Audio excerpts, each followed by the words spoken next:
it said don't allow. So that probably was the problem. I suspect. I just never thought to look there. I haven't used it for very long. I haven't used it for a while. I mean, I haven't broadcasted in a party for a while actually. Like me broadcasting through the PlayStation in a party, I haven't done that for a while. So that's probably where I haven't thought to check that. Yeah, I can hear you on the. I can hear you on YouTube, so that's good. Excellent, good stuff. That's promising. Cool. Yeah, so I can go and edit all this as well. Technical difficulties. Please stand by. Well, I'm broadcasting, but it's not live. I made it private to check it. Oh, cool. Okay. See, that would be. Tell you what, that would be quite good to have that feature on Twitch. To be honest with you, be able to go private and. Yeah, there's a lot of features on YouTube that would be really useful on Twitch, like the sub structure, where you can on YouTube you can just have one price for one tier, and that's it. There's no tiers; it's just one price for membership. Twitch has all these tiers, like free tiers, and it's like 0.01% of like subs are tier 2 and 3. Must be. It's such a small proportion that it's not even worth having. So why not just have them as just get rid of the tiers, have one price like YouTube, and you can change that price so you can stay competitive. But that as well would be really useful too. So I don't know. What was like, your have it private so you could just like test a stream and just check everything works, which would be really like if you change an audio set and you want to just check your streams working, you can't do that without broadcasting it to everyone. Yeah, I think a cool new feature. What's the name of your YouTube channel again? My YouTube channel. Oh, yeah. KeirD95 Gaming. Is it KIE or EI? I can never remember. EI, yeah, EI. EIR. Exactly the same as my Twitch name and then gaming with capital G. D95. Yeah. Why isn't it finding that? Come on.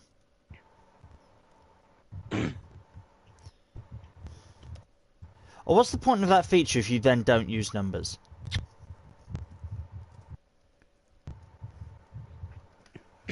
So YouTube added a new feature as well, where you can press @ and it then lists YouTube channels, and you can say like playing with @KeirD95, and it will link your YouTube channel in the title. Oh shit, that's to cool. it, but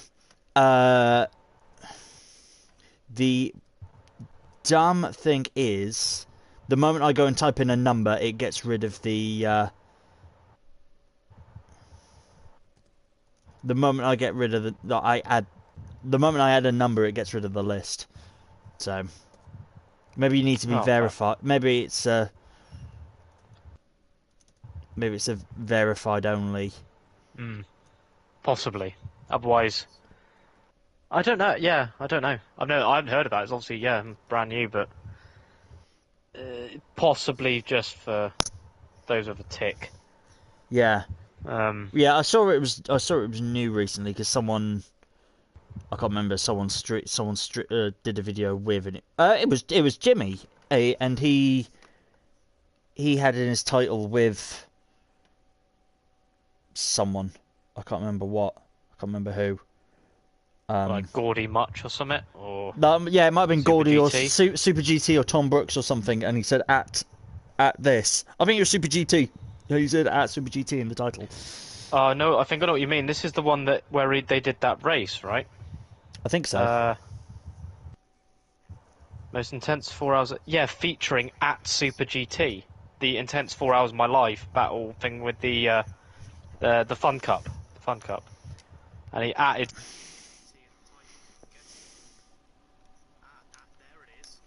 Yeah, so you can click. On it. You can click it, and it takes you to Super GT's channel. And he did the same with the Sidemen as well, with the 24-hour kart race. Yes, so okay. that's a new feature that you can do on YouTube. However, it wasn't working with me type. Again, you might have to have the tick. It didn't work with me typing it in. But I feel like it was giving me other options. It was when I got to the 95 for you that the list of possible people I could tag just vanished. So it makes Right. makes it sound like it was just it refused to accept numbers. Maybe it's one of those where you need to be like a monetized channel or something, like the equivalent of an affiliate on YouTube. You Yeah, can start making money before that happens. But I don't know. It's weird. That's probably. weird. Right, so I've sent you the thing. I am now live. Hello, everybody. The funny thing is, though, Hello. even though what we were doing before was privated, the problem is when the moment I make it live, if someone goes back and re-watches this, they will see all that previous stuff that we've just done before it was public. Yes. So, if you're watching this after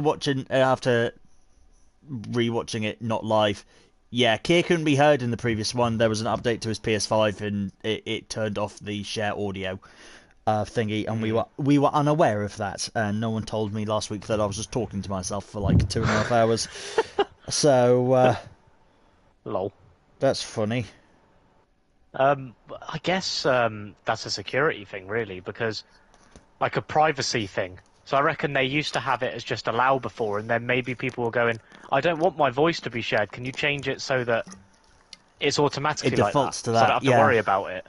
And then they've gone, yeah, we'll do it as default. I don't want my voice to be shared yet. Do you remember a while ago when they updated the PS4 ones and they were like, yeah, so there's an update to the PS4 group chats, not even broadcasted stuff. Yeah. Group chats is like, we are listening to it.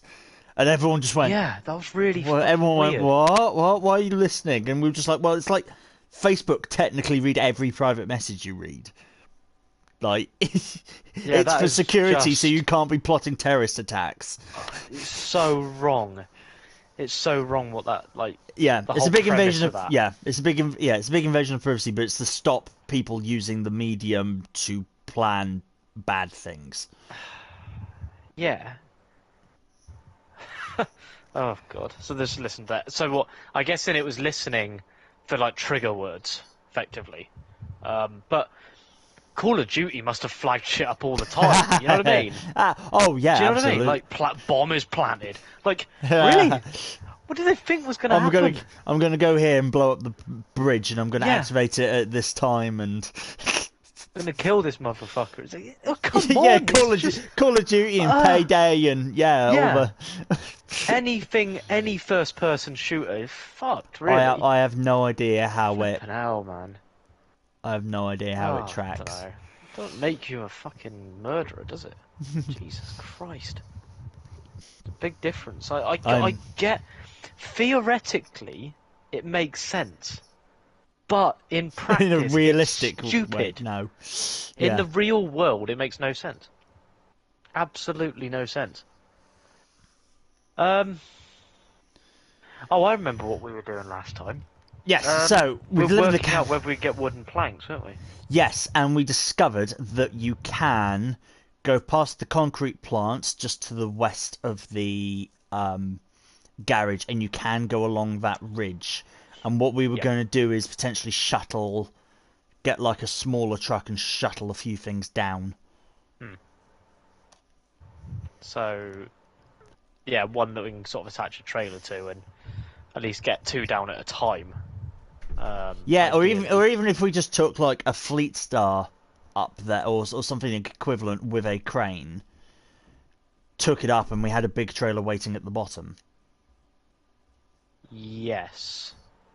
So, yeah. So because you can you could get a you could get something up there, like a trailer, but it would be really difficult. It would be better to have a trailer at the bottom. yeah, and then take. Then you could also have the crane on the truck that's down the bottom with the trailer, and just bring that stuff down to the trailer, and let the truck that's down with the trailer with the crane lift it off, as opposed to having the crane on the truck going up to the sawmill. But either way, it adds weight, I guess, which would make it more awkward. But I don't know. It depends how much difference a crane makes in terms of weight.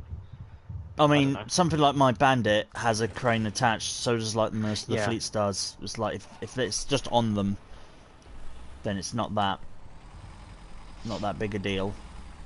So what if I bring this like Ankh civilian with me, and just put a small trailer on the back, like a sideboard bed, and drive that up there. Yeah. Well, how many do we need? We need 6. we need 6. What? Have you got anything in a space in the back of that Ankh, or? Oh, I'll get the standard Ankh then. I'll get the standard one, which has a sideboard bed. Yeah, if you do that, and then we have like just leave a trailer. Someone leaves a simple like 2 thingy trailer at the bottom. Yes. Sideboard trailer. I've got that. I'll just leave that at the bottom. One of us goes up. Like I can take that. I'll go up. I'll have to come down, load it, and then go back up and get a second load. Yeah, and then when I bring mine down, I just wait, and then because you've got the crane, you can crane my cargo out. Oh no, I'll keep mine in there because we'll have to drive it there. You have to get it there, so exactly. Yeah. Either way. Yeah. Okay. Righto. Okay. Hey Finn Bob. Yes, we can finally hear Dr. Doyle. I was unaware. I don't know how long he was muted for. I know it was last stream. I don't know if it was any longer. Thank you to Ben for pointing that out in Keir and Hun's stream. Yes, it was an update to his PS5, we think. Have we gone the right way? No. Good point. I've got a trailer, I can't just do that. Lol. I'm just so used to going that way. Yeah, for some reason my PlayStation, I think perhaps due to a update, a recent system software update, may have reverted the voice share, the share voice chat in party. The default was changed to don't allow, and I wasn't aware of that. Therefore, at some point, the settings changed, and I couldn't be heard in that stream. So. Yeah, and obviously I could always hear him in the thing. I just never checked the stream because it worked. It just worked before. Being shared. It worked before, and I didn't know he had an update, and yeah, we were unaware. Yeah. But yeah, the GT set. I didn't know the. Sorry, go on. Yeah. I was going to change something and say as Finn Bob was saying, the GT lobbies were great fun. Oh, I'm glad to hear that. Yeah, because we discussed. Obviously, Finn mentioned about doing it regularly on Wednesday. I think it may well be. It may well become more of a sort of regular occurrence on Wednesdays, so be on the lookout for that, because why the fuck not? Basically, it gives us an excuse to play more Gran Turismo, because I'm not playing anywhere near enough of it.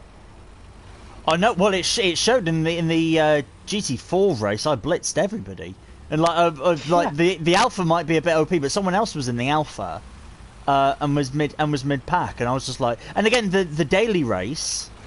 I genuinely did whatever it was 1:16.0, which was like half a second quicker than you and like 3 seconds quicker than Hun. It's ridiculously quick. But yeah, you got some pace on there for sure. Make the most of it. Finn Bob saying he won on pure skill in the Tomahawk. Yes. Well, as long as you didn't go off, that's the thing. As long as you didn't go off, because I overtook Keir when I brought out my Tomahawk and then immediately went off because I couldn't handle it. It's a classic hare and tortoise scenario. That one. Yeah. So you actually go off to the left here. I'm just gonna dump this in here because it's easier. Yep. Oh yeah, just here. Right. Copy. I will allow you to go ahead then, because you know where you're going.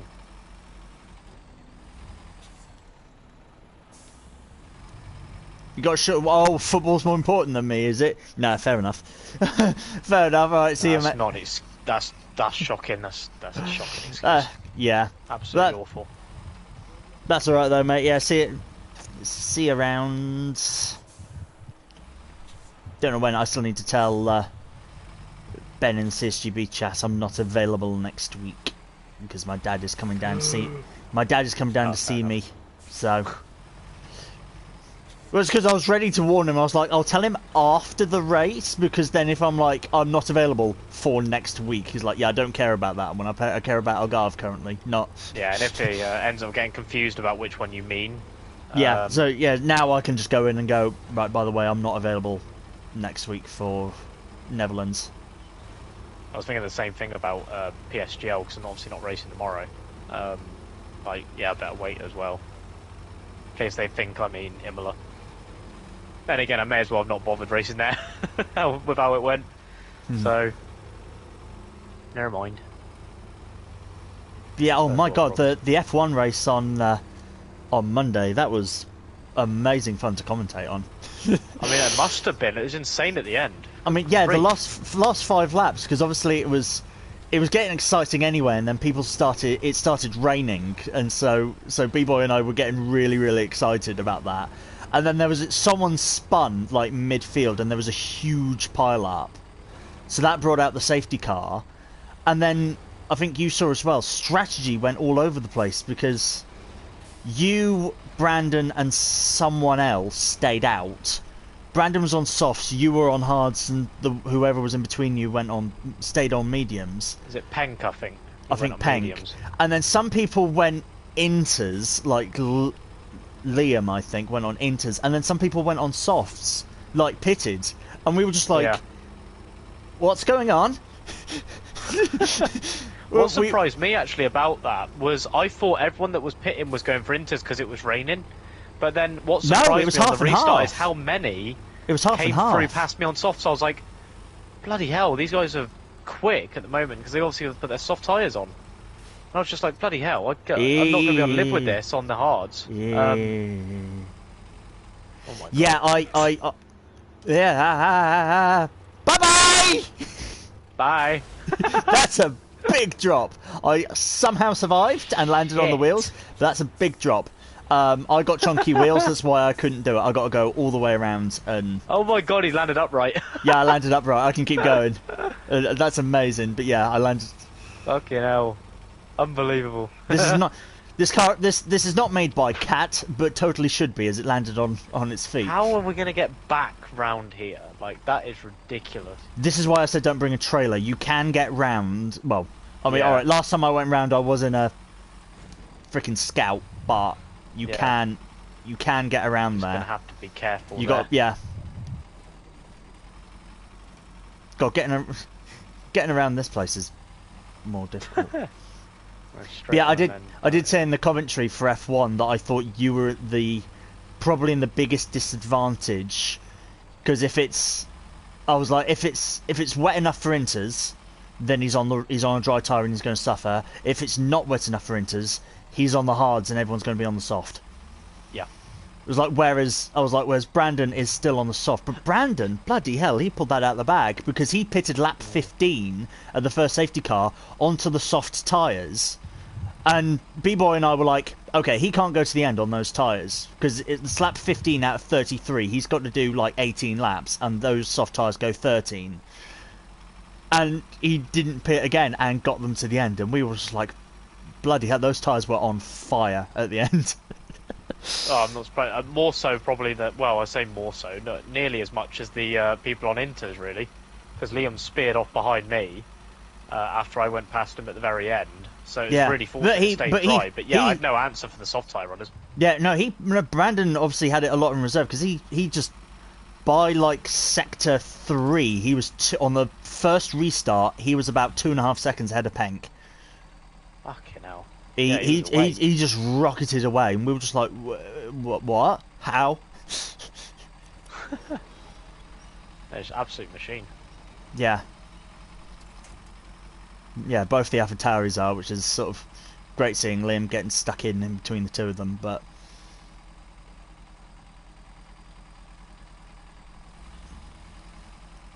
That was a bloody entertaining race, if nothing else, so... Oh, yeah. I mean, that's right, I can't remember who it was. I remember China was entertaining as well, because I can't remember who. I think it was someone in the Red Bull, might have been Larson, I can't remember. Someone just didn't pit. Someone actually got disqualified in your Chinese race. Snow. Yeah, I don't know why. I think he just forgot. But he would have been prompted about not fulfilling the tyre rules. So. The only thing I could think is that he was going to. I physically can't. I've fallen down again. I physically can't. Oh my god. Get around that. The tyres are too big, and this time I didn't. I got recovered. This time I didn't land on my wheels. Smaller truck. Well, I got to make sure I can actually get back after collecting these wooden planks. I got to do the. Because apparently this sawmill is a bloody nightmare to get to. Because the devs are a fucking piss take.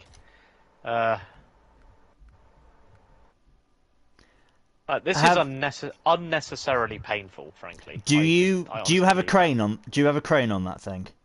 Nope, afraid not. Okay. Because I've got a smaller truck, but it doesn't. I can't have a crane on it.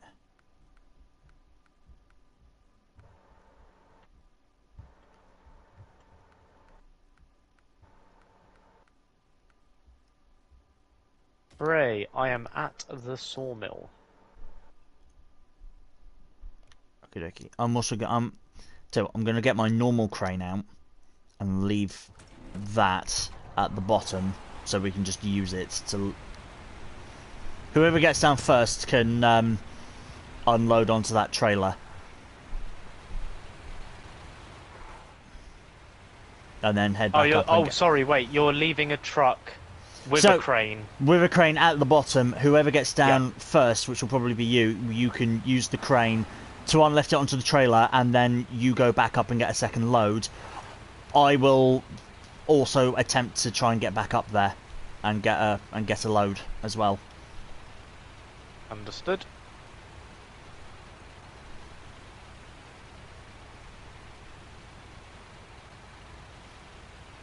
Yeah, snow in China. We just weren't. Yeah, we were sort of commenting on it, and we were like impressed that he was going that far.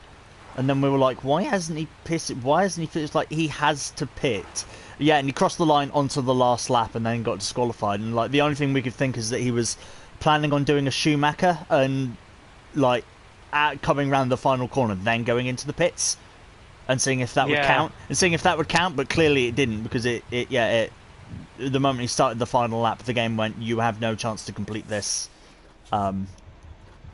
Therefore, it's over, sort of thing. No, because he didn't even attempt to. Oh no, you're thinking of the last lap, right? Okay. I'm thinking on the very last lap he could have, but yeah, obviously the game's like, no, you can't possibly hit now, because there's some tracks where you do overtake you do go past. There's some scenarios where that would work because you don't. You don't pass the line when in the pit, because I remember doing that on a much earlier game, like F1 2012 or something like that. I pitted in Monaco. I was doing Monaco. I think I had tyre wear off, just like by myself, and I went all the way to the end on a single set, and then came to pit.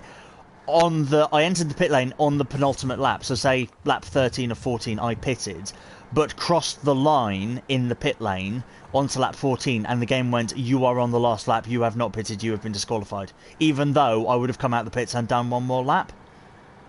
Huh.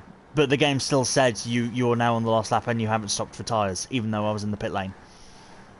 Right, so it figured it out. So, yeah. So anyway. the newer game is better because it didn't disqualify him until, like, on the final lap, until, like, turn 2, when it fully accepted that he wasn't pitting. Yeah, exactly. I can only assume that's what Snow's up to. I can't imagine he just forgot, because it would have prompted him. So. Oh yeah. It would have been really weird if he had just forgotten to pit. Yeah, I think I commented that. I was like, it's been a rule for like over 20 years. I don't know how he's forgotten that rule. Yeah, it is as a F1. As someone who is a F1 enthusiast, it's something that does sort of come quite naturally in a way. It's natural, and it's been a rule for years, saying you have to do a mandatory pit stop. So yeah. But now I see you're on the way up. I can stop and let you. No, I'll. Point? Yes, I won't come onto the rocks. I'll wait in the snowy bit. Yep. Okay. I'll try and get through this in one piece. Can't guarantee anything, mind, because it's an awkward. There's an awkward spot where you fell off. It's coming back the other way looks even harder, so I'm just conscious of that. So we'll see how this goes. See how this goes. Yeah, Well, my issue was the Bandit is really tall and really big wheels, so I was just bouncing off everything.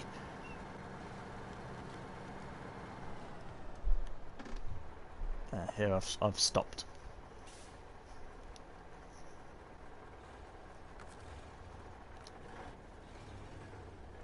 Oh god, no! Shit. Oh no. I mean, Hang on. God, this is a painful situation. I mean, if you need me to come forward and be an anchor for you, I can do that as well. Oh mate, it can be done. It can be done. Oh my god. Fucking hell. It can be done. Holy shit. I mean, when's You've this just game... got to, like, basically... When's it ever been easy? I know, that is disgusting, but it can be done. You've got to, like, put the handbrake on and get full lock to the right as you get to that little ledge, and then just gun it in low gear, and it can do it. Yeah. But you've got to be really careful. You've got really big knobbly wheels there as well, so... Actually, no, they're about the same... Yeah, they're about the same as what you got. Yeah, I think we're in the same... No, this nearly isn't the same truck. Yeah, nearly. this isn't the Yank. I guess that's like the American version of what I've got. Yeah, I think so. But I've got to then come down to the left and go through the concrete plant. Go through there, into the concrete plant, unload, and come back and do it again. Yep. Because we need 6. Because we need 6 and we can get 2 each, so... Assuming you can pick up 2 each, yeah? I'm pretty sure. Yes, I got 2. Yeah. I've got 2, so we only need 4 more. Yeah. So that journey and then 1 more for me or something, and then should be good. What I would do personally is once you've got your lot, because what kind of it's just a sideboard bed. So what I would suggest is once you get yours down, just hook up to the trailer and head on to the sorting centre. Okay. And then I'll just pick up mine and drive it over as well. Yeah, you got to really slip and slide around that rock to get around. Yeah. Just make sure you're keeping it in low gear, and you'll probably be okay. Yeah, that's what I did. I'm around the first bit now, so. Wait, which?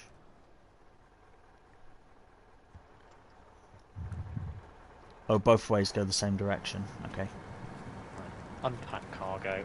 That's annoying. This little muddy fork in the road that goes the same bloody way.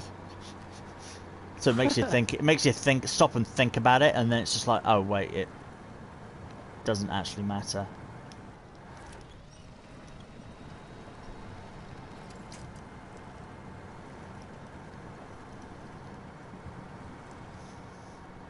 The GT7 stuff as well. Whoever's suggestion it was of getting minis and just tripping them out and having like almost like a little league race and just souped up minis. Oh my god, that would be so much fun.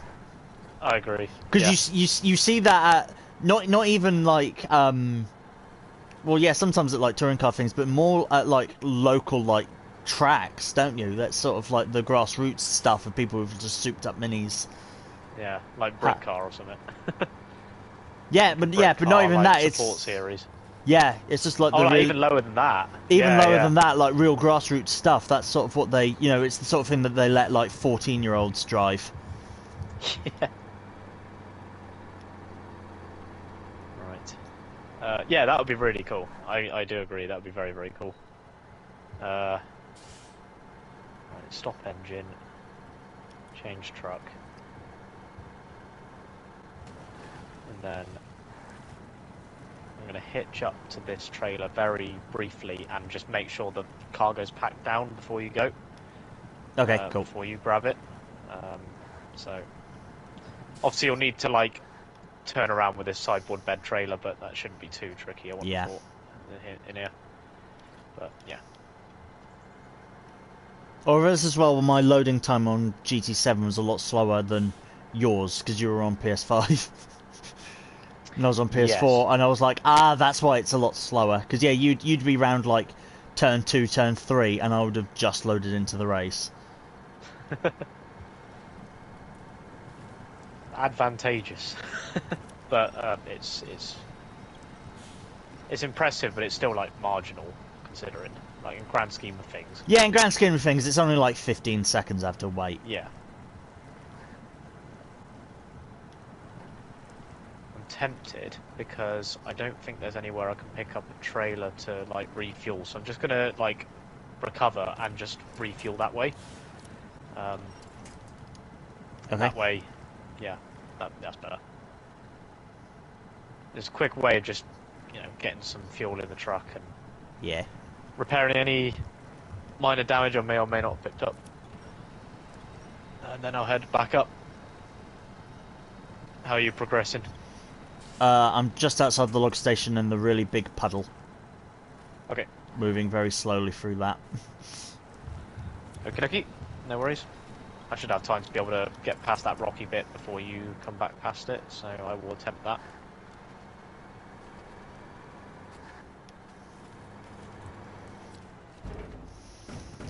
Cool, got the It's planks. done in no time. Excellent, well done. Awesome. With F1 2022, I saw a video a bit earlier, again, someone talking about it, and they seem to think it was confirmed, but I'm yet to... I just need it, like, absolutely 100% confirmed. They were talking about the compatibility of, like, the crossplay. Is it crossplay against all... crossplay across all platforms? Yep. It is. Wonderful! Yeah, I'm saying it in her video, and it's been it's the main announcement really that the crossplay is. It's not going to be straight away, but they're claiming it will be at some point. Okay, well, CSGB won't start until that happens, I imagine, and there's normally a bit of time before it does that. But yes, I will. Okay, if that is the case, I am 100% buying that on PC. And that is how I'll be doing CSGB. There we are. Yeah, because it won't just be PlayStation anymore. So obviously there'll be help with numbers. Yeah, help with numbers. More people. They might even upgrade back to free tiers, to be honest. Yeah. But yeah, that'll be helpful. that's going to be so good. I've got to find a thing that will work for YouTube comments, because I know there's Live, which lets you stream onto Twitch and you can see the chat. There is something for PlayStation, but I need to find it. Otherwise, I might have to go to Twitch, just so I can see chat in the VR headset. Oh yeah, of course. Because I need to be able to see that in the headset. I'm just coming over the rocky bit now. Whereabouts are you? Okay, I'm starting to head back along the muddy trail. Okay, I will pull over at a junction. That's fine. At some point, so I've only sort of just left the main bit anyway, so it'll be a. Okay. I've got past the rocky bit. So like wherever that junction is that goes in the same way, you can go through that. You'll pass that all before I get there. Okay. No worries. And we're not on an awkward passing point either, so it won't be awkward, not like that rocky bit. But yeah, the crossplay will definitely help in a lot of ways once it gets implemented. The only issue is the online stability going to be as good on the same platform as it is inter-platform? Meaning, is there going to be issues playing on PlayStation against people on PC and Xbox in leagues, for example? Or are they going to work just as well as it has been racing against people on the same platform? That would be the concern, because leagues like PSGL have been running on PC and PlayStation exclusively, and obviously there's no crossplay, so they've just stuck to those. What I'm wondering is, for the reasons of compatibility, crossplay, are they going to retain the PC and PlayStation exclusivity in that and just leave it as it is to ensure that the stability online is retained? Or are they going to, perhaps they could just sort of find enough confidence in how how it works. You know, how the crossplay works to. I'm just trying to work out what it's going to mean for leagues that are just on the single platform, because it's going to be quite a big paradigm shift, actually, particularly for leagues like PSGL, who are they've built up, you know, communities through their league tiers on individual platforms for a number of years now, and I wonder how that's going to be affected by, you know, in theory, PlayStation and PC being able to play together. Are they just going to merge the leagues, the tiers? I honestly don't know. It's really an interesting one. Yeah, I don't know how they'll do that. I mean, I'll get it for PC because I want to finally drive an F1 Codemasters game in VR. But if the compatibility isn't good, and CSGB particularly say like, no, we're sticking with PlayStation. We're sticking with PlayStation. I need your help. I haven't fallen, but like it's perilously close to the Italian Job ending. It's like I'm at that point. Is there anything behind you that could like winch you back, or I'm on my way back? I mean there is a tree. I can.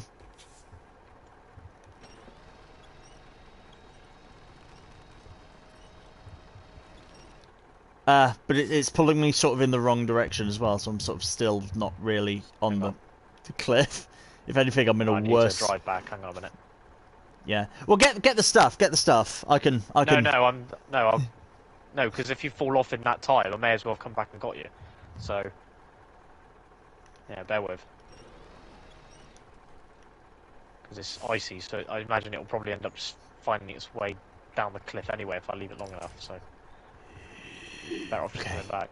Attach winch to that tree.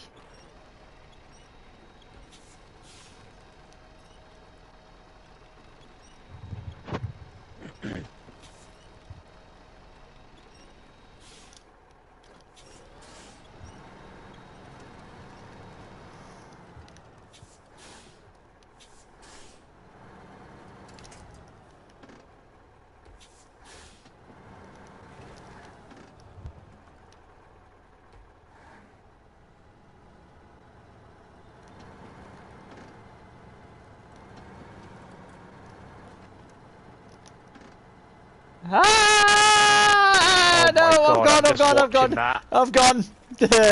I've gone. Oh my Christ! I'm still on my wheels, amazingly. Dude, again, get the crane truck and lift them onto your thing.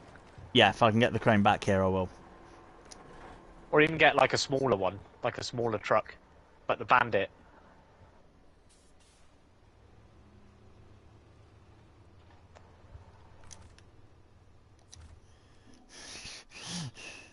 Lol. Yeah, that was funny. I'm actually quite glad I drove back just to be able to see that, because that was hilarious. Right, let's see if I can get my crane. Nailed it. Sorry, you were saying. Something about. Promise. Oh. Something about. Like, sorry. Yes. If PlayStation. If you bought the PC one, they stuck with PlayStation. Yeah. Yes, and they stuck with PlayStation. I'd then buy it again on PlayStation to stick with CSGB. Right. Because that's the danger, isn't it? Really. You buy a copy thinking it will be just they'll integrate it all, and then they don't. You know. And given the track record of online stability in these games, with something as complicated as crossplay, I just wonder if it's going to end up working or not. Or if it's just going to end up fucking up the game online. That is the real danger. And I'm very conscious of that.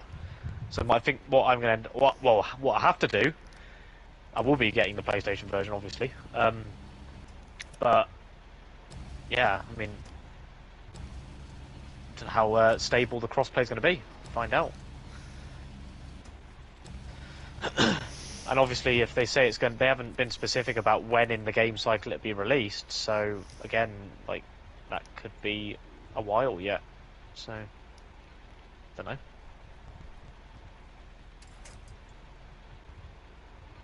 Hopefully, it's not too long.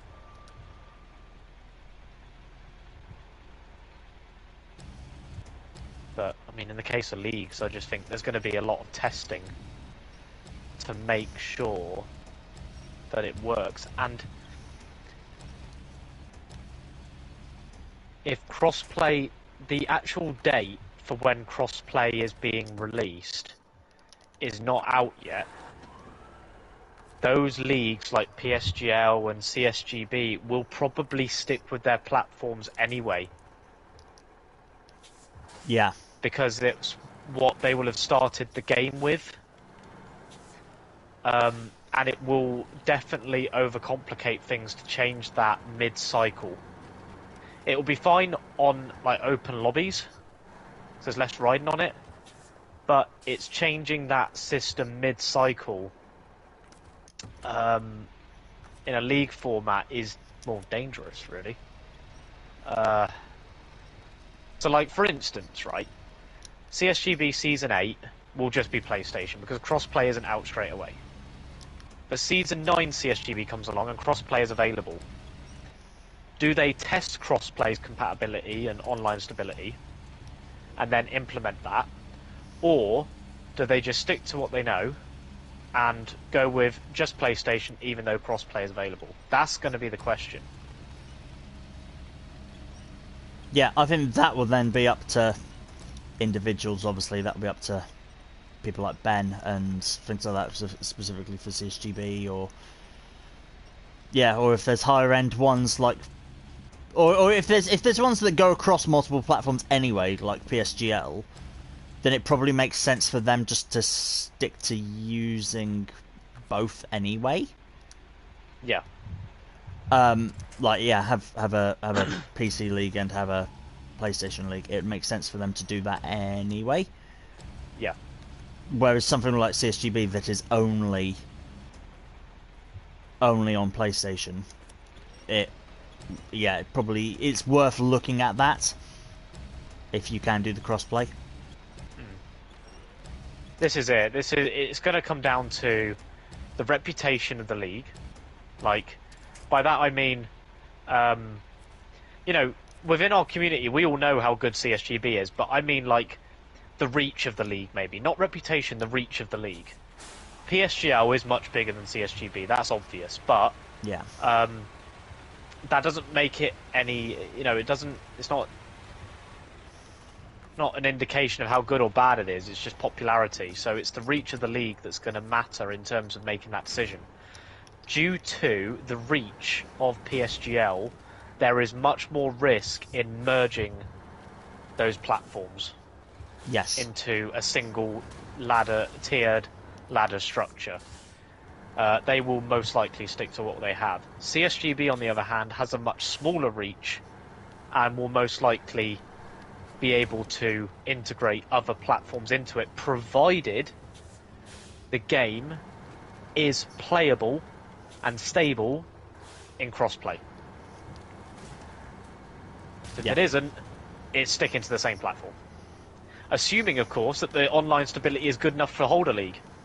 Because we've seen desync issues on PC recently, which halted PC for a while. Well, a couple of weeks at least. So it's things like that they've really got to sort of bear in mind for you know, going forward in this new title. So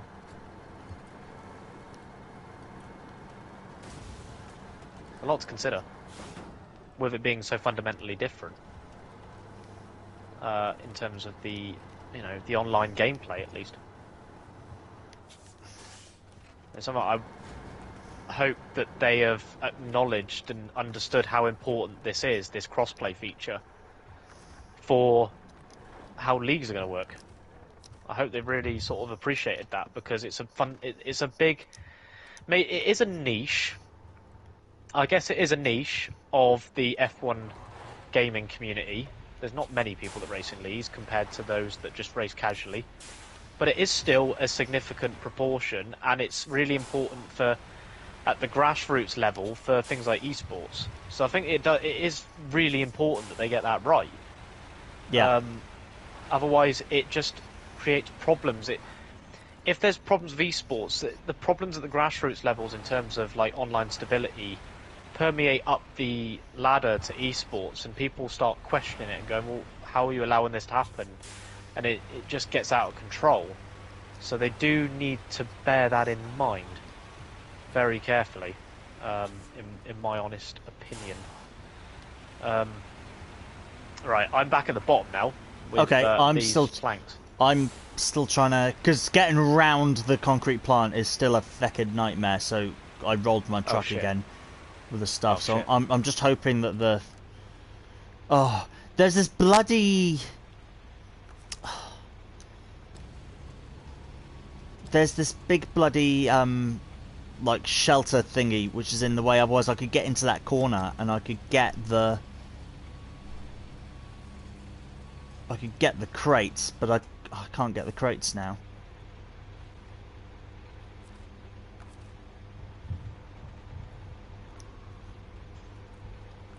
What, like the cargo? Yeah, the cargo. I can't reach them from here. Okay, well I can go back and I can get my. I know that the bandit will go along that route, and that has a little crane on it as well, so I can use the bandit. Yep. Because what I should have done is just flung those, move it along, and then brought the cargo over the wall, and then recovered. I should have done that. Oh, I see. Yeah. Yeah, hindsight's a wonderful thing. Mm-hmm. Am I in the way? Find out when I get there.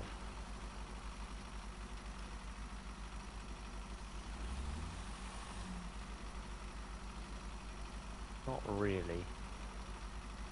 Sort of poking out onto the road, but not significantly. You're fine. There's plenty of space. No, lock down the fence. Yeah, I noticed that. Oh, wait, I need to... Not this way. I need to go... Just be careful of those rocks. Maybe go to the right of them. No, I'll try, but that's nothing compared to what's a little bit further along. Oh, of course, yeah.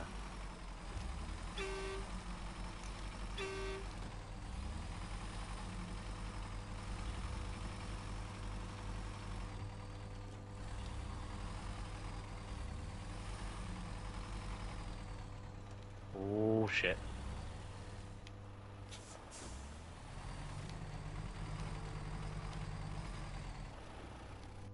No, no, no, no, no! Thank God there's another one here. Another crane. Well, there's another truck anyway, so... Oh.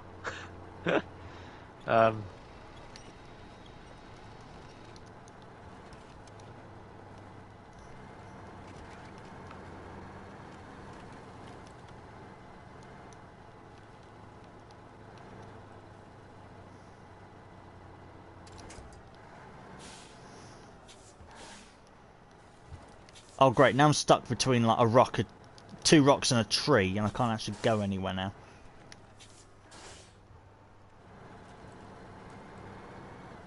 Oh, there we go. Go on, you're a truck with big off-road wheels, go over that tiny little rock.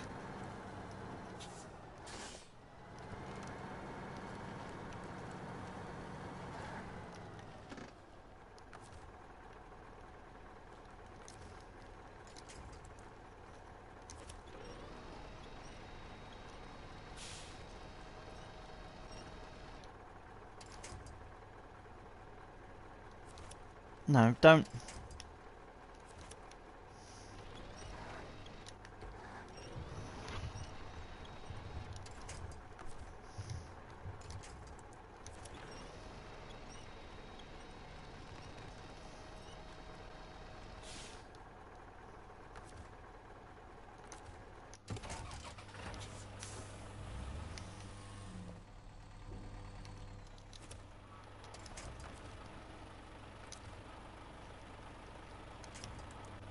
Come on, camera, be nice and show me where the other truck is.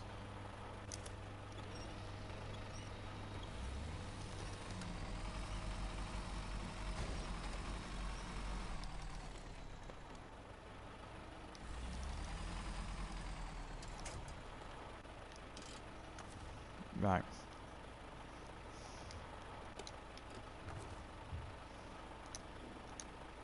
That. Ah! Crane anchors, activate crane. Now I've got to try and lift these bloody things.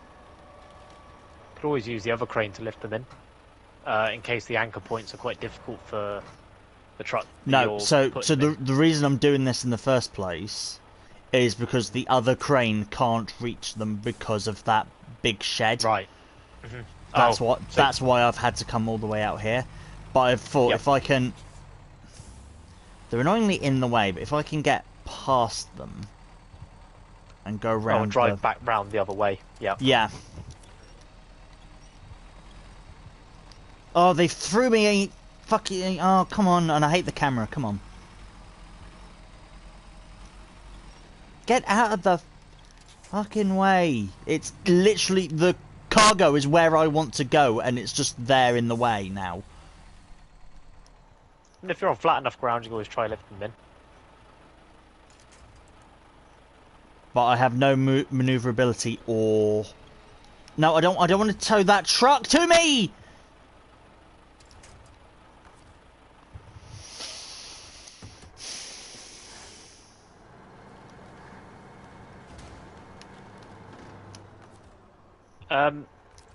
If it would help in any way, I can always take control of one of those trucks, perhaps the big crane one, and just be of assistance if needed.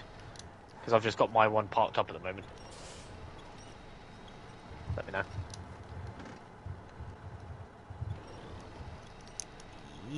know. Yeah, I mean, if I change to the Bandit, you can come get in the whatever the other one is. Is it the Azov? I think so. I can't remember.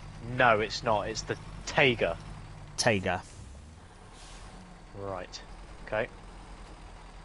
Oh, I see. This one doesn't. Ah, right. This one doesn't have the crane. That doesn't have a crane. Yeah. Sorry, I got confused. Sorry. Okay, fair enough. Okay, right. Sod it. I'm going to. I've got the cargo here. I'm gonna.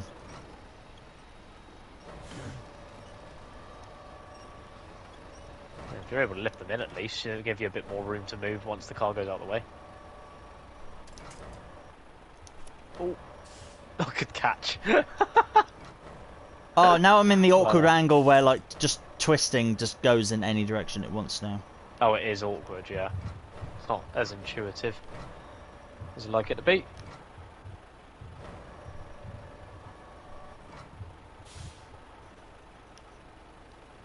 No.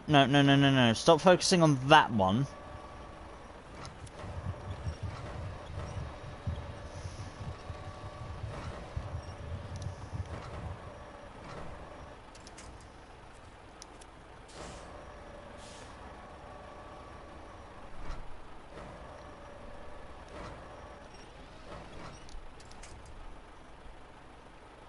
Oh, fuck you! Come on! Why are all the controls... Press triangle. Once you've got it connected, use triangle and it will, like, pull the winch up. Yeah, I'd lifted it, but then I was trying to fucking lower things and... Come on, no, don't... There, that one.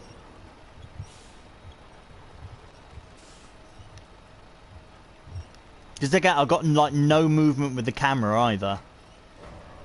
Shit, it's because it's pinched next to the tree. Yeah, it's pinched next to the tree and looking, like, towards you as well. I've got the bloody garage thingy. There we go, right. Excellent. Pack restore. I am going to go to the left here and back sort of the way I came, which is what I want to do.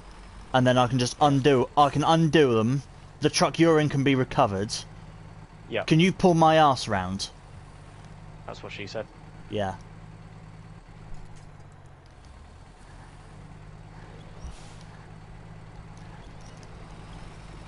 Oh god. Okay.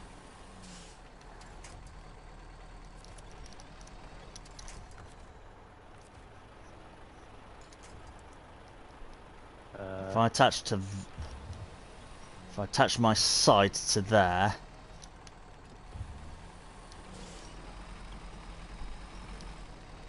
Oh, well done. There you go.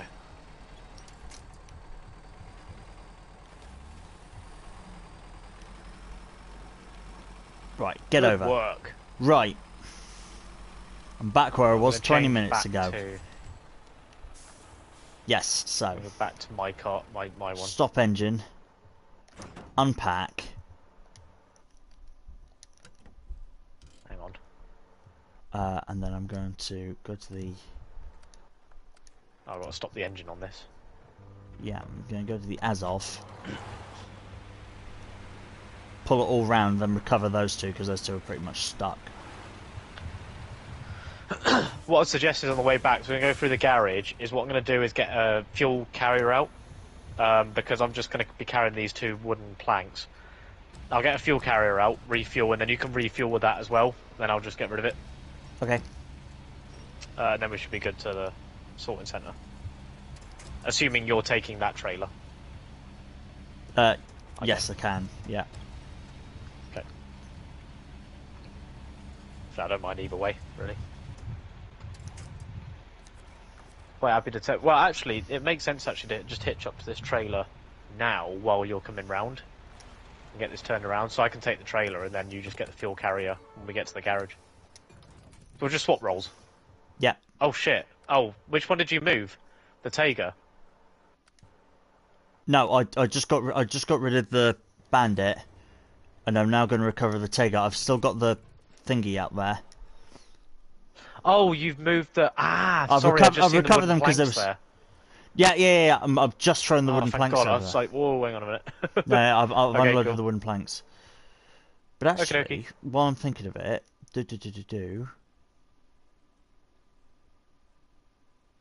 my twin steer has. Is that 4 slots? Yeah. I've got a truck that has got 4 slots. A single. It's that non-articulated, really long one. That'll be good for. That'll be good for the journey. Tell you what, are we able to get metal beams anywhere on the way then? And metal framing? Or the warehouse? Is that warehouse next to the garage got wooden metal framing? Let's have a look. It has one metal. Oh, it has unlimited metal beams, Matt. What, we the need warehouse? 4 metal beams. Yeah. Now, if you grab the wooden planks and then grab as many metal beams as you can from that storage zone near the garage, the warehouse just south. Well, of no, it. if I have this big truck, I can take the 4 metal planks, and that'll. I think that'll be it. So it'll just mean I won't have to take a trailer. And this is so you're just getting the metal beams. No. I'm going to get the wooden planks, the 2 that I dropped off, and the ones in the trailer. Unless you take the ones in the unless you get the ones in the trailer. Never mind. Right. Yeah, you're taking the trailer. I can get 2 wooden planks and as many metal beams as possible. Yeah. Right. Okay. That's fine. Well, whereabouts? All right. I'm going to wait then, so you can get in here.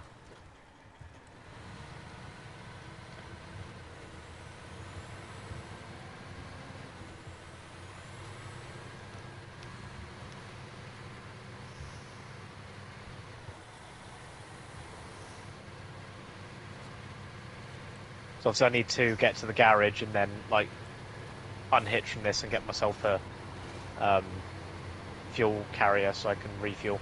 Yeah. There's no nearby garages. Right, cool. Hey, I'll leave you to that. No. Because you can take. Stop engine. Change truck. How many space you say it had? Like 6, 8. Or 4. 4. So you can take that and 1 metal beam. 1 metal beam. Yeah, and then you could get 2 more after that, and I just have to get 1 more. Yeah. Yeah. Okay. Cool. In any case, I'll focus on getting the wooden planks, and I'll just need to get 1 metal beam, and then you deal with the rest of the beams.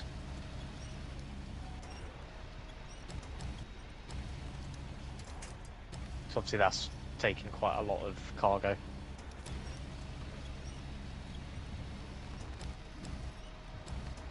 Nice work getting the planks down, though. Yeah, finally. pain in the arse. Thank you, devs. Very cool.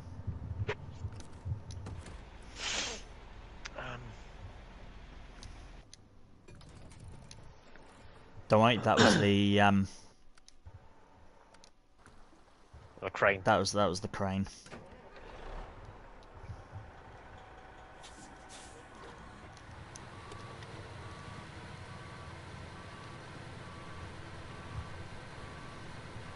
At least this truck beeps when it reverses to let people know. All the people here.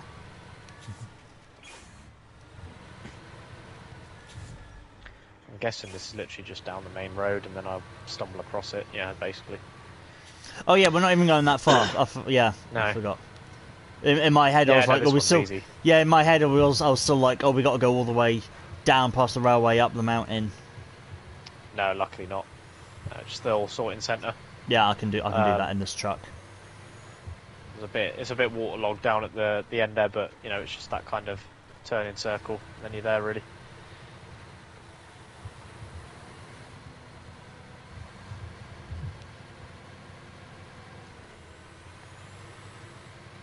That'll be another big old contract done.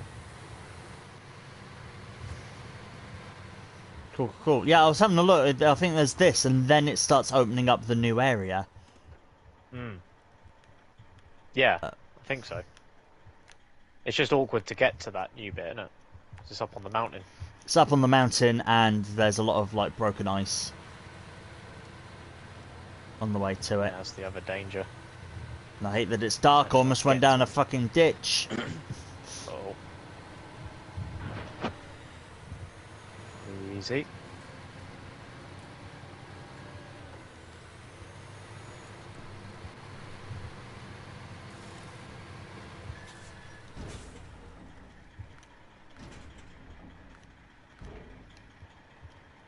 Oh, that's not the warehouse.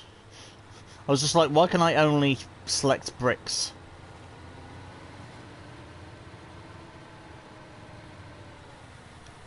No, beam should be an option, yeah. No, it's because I was at a brick house thingy. Oh, see. Oh yeah, because that's next door, isn't it? Yeah. So I was wondering why I could only see bricks. It's a strange looking warehouse. Lol. It's dark, I can't see any buildings. Come through here.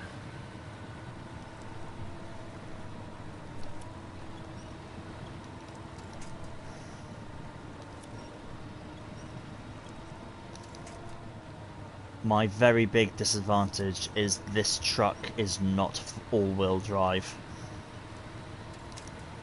Oh shit, yeah, it isn't, is it? A tricky one. That's why it's difficult that it's night, because I can't see what the rear wheels are in. It's just they're in blackness at the moment.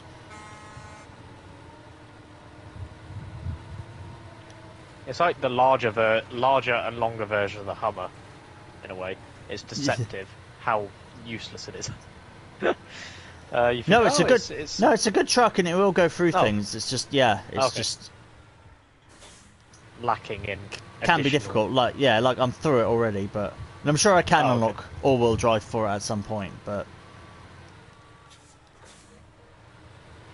unsurprisingly, its turning circle is shocking. Oh, I wouldn't imagine. It's like trying to steer a cruise ship. Come on, there we go. Like a canal boat for the road. Metal beams. There we go. Excellent. We've started writing quotes down from like random shit that kids say at work, and one of them is that this kid was playing like this pirate ship game where he was in control of a pirate ship, and he just shouted, "This boat doesn't handle like a Formula 1 car." We were just like, well, no. It was like, have you heard the phrase "handles like a boat"? I think he needs educating. What he wants is those speedboats, the ones that race on the lakes. Yeah. They are they're basically the Formula 1 of boats. He wants one of those. That's why Handles it's like a boat. I like that. Because that is well, yeah. This boat doesn't so handle like accurate. Like, yeah, come on. this boat doesn't handle like a Formula One car. You don't say. I Shock wonder. horror. I wonder why. A boat handles like a boat. You wouldn't believe it. I think they'd just done the racing and then gone on to do that as well. So they were, yeah. I think they'd just driven Formula One cars and then were then steering the boat. Lol.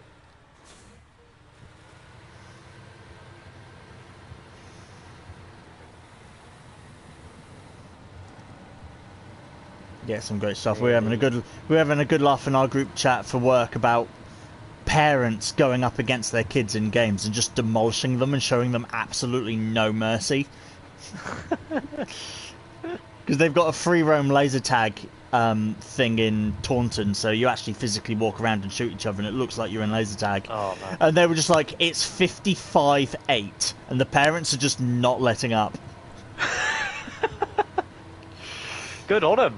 And the best, it's a good lesson. Yeah, the best comment I heard though is that in Plymouth they had a triple amputee have a go, and he was doing a game against the others and demolishing the kids, and his insult comeback was, "You guys have arms and legs and you still suck." I love that. And that was the triple amputee just going like, "You guys suck and you have arms and legs." That's amazing. I'm guessing if he was playing, he had a hand. Speaking of which, I need a hand because I've just rolled this thing. Because how was I supposed to know that there was a big hill and camber there? Because it was dark. Okay. Oh, shite. I'll get me crane. I'm not far from the thing. I'm on my way back as well, so if you need, like, maybe me to sort of winch it over, then obviously I haven't got a crane either, so you can't lift the cargo back on. Okay, I'll get the crane. I'll call Thunderbird 1. What I'll do is grab 2 metal beams, and then what I would suggest is grab like a truck to grab the last one. Possibly. Yeah, or you could get a bigger trailer. True. Although I don't want to overload my truck, and then get beached somewhere because of it. Yeah. I'm tempted to just get the 2 and then worry about the last one. Thank God it's 5 a.m. so I can start hearing it. I start hearing it. I can start. Plus, I don't have to go as far now. Because, well, actually, it might be helpful to sort of go back and refuel again.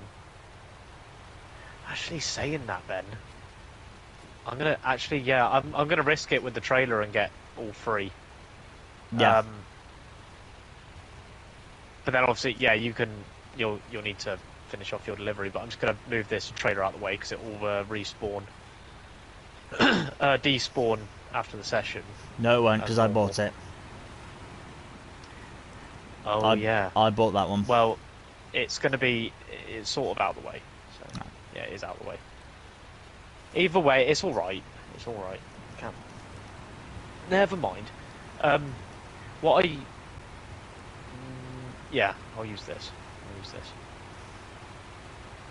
And get a 4 space one.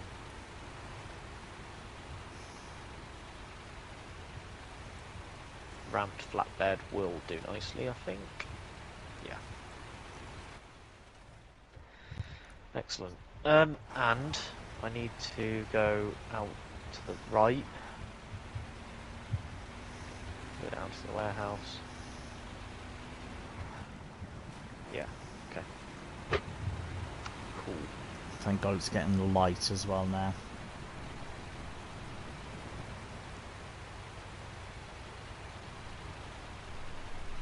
Which is handy.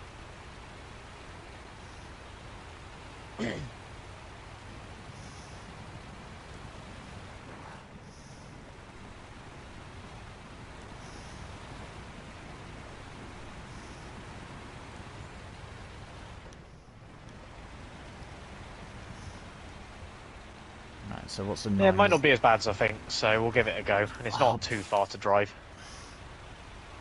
Bloody anchors, why don't you tuck all the way in?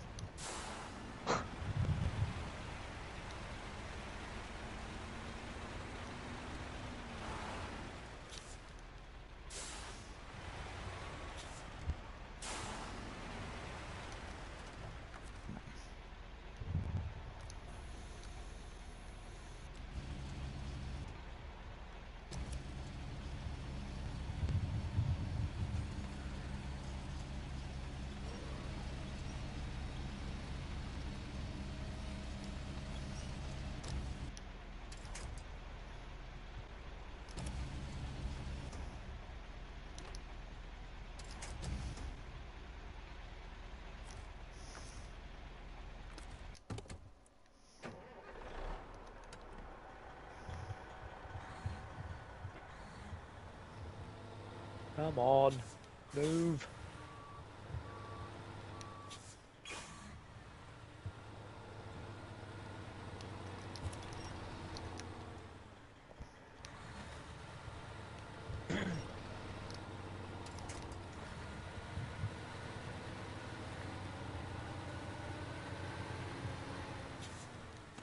Right. Good there. Stop engine, change truck. Metal beams, infinite. There we are, 3 metal beams. I heard that from here. You loading Jesus that up. Christ. I was wondering, again, I was wondering what that... I've woken up the whole of Yukon with that loading.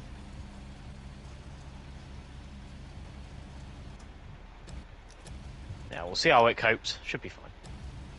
What's the worst that could happen, right?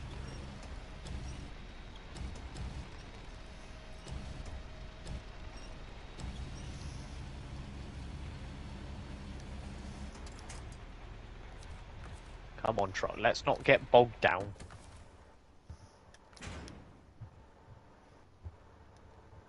Oh, very, very useful truck and game. Very useful. Let's not get bogged down. Who did what who?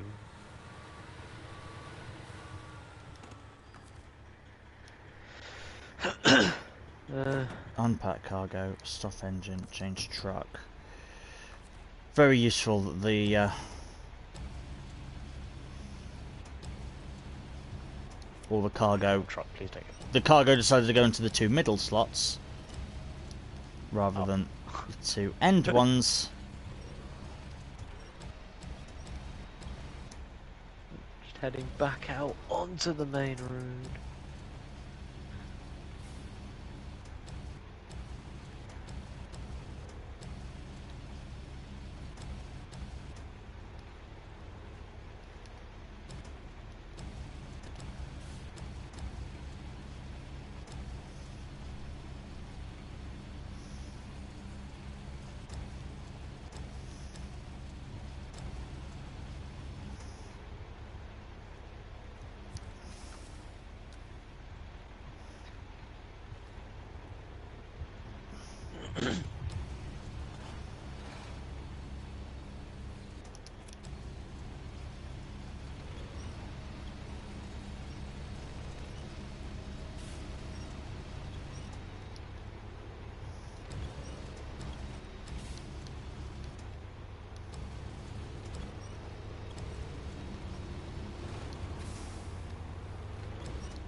I know, damned road work's always taken up I know, I know. everything. Do. Stop engine. Change truck. Yeah. Move! Sorry.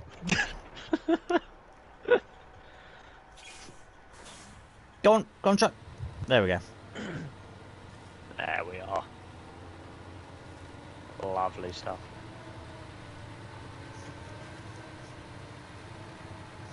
You'll love to see it. There we go. Got it going. Nice.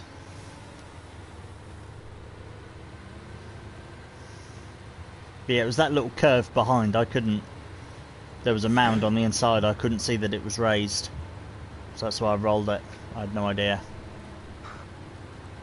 It's such an awkward spot though, it's so muddy, you try and stay to the outside and then there's other hazards as well. It was that, and it was dark, and because this is such a long truck, the rear end had absolutely no light.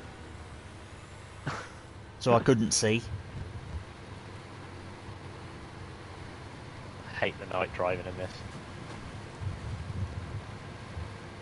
Unless you're ghost hunting, of course.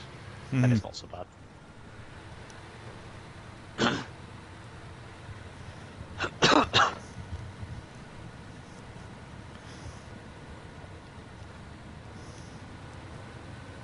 Well, this truck is coping surprisingly well with 3 metal beams on the back. Oh yeah, that's a heavy load.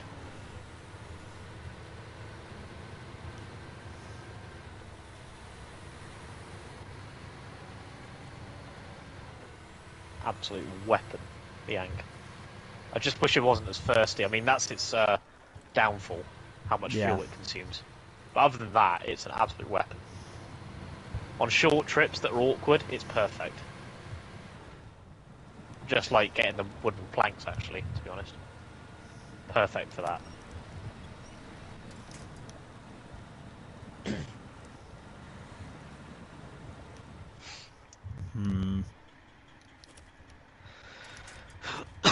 Excuse me.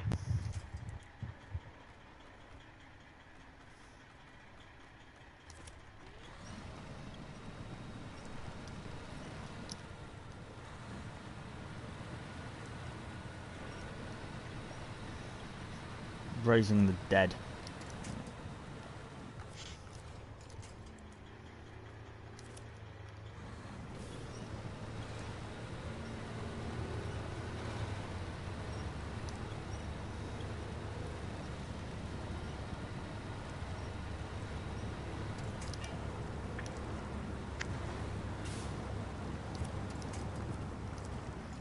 I mean, push.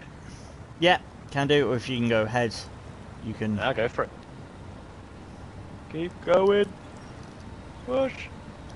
Yes. I mean, I can winch myself, but so I can't not turn to the right now because I'm having to winch. Oh shit! Hang on a minute.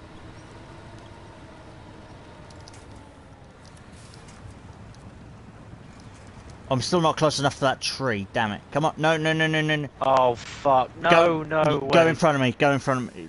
Try and go in front of me. Yep.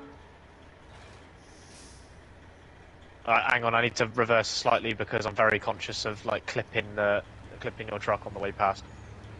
Please bear with me just a moment, and I will go round and sort of push you back the other way. You know, push me there, or you can just go all the way through, and I will attach to the back of the trailer. And I just don't want it to fall over anymore. Yeah. As you're winching to me. So if I give you... Right, I'm tempted just to give you a nudge back the right way. Okay. Right, and then I'll carry on ahead and then you winch.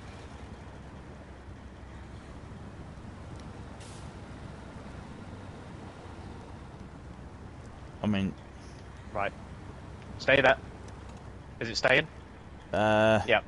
I think so. Mainly because I'm leaning up against you. Alright. Oh, no, I'm done. It's, right, I need to just move out the way because my trailer is catching the back of yours. Fuck. Hey, look at that. Right. No, yeah, you can go past. If I get out on dry land a minute, and then you just, once my trailer has cleared yours, winch on. Yeah. Because I'm going to need to clear a lot of this mud first, so I need to move up quite far before you can grab one.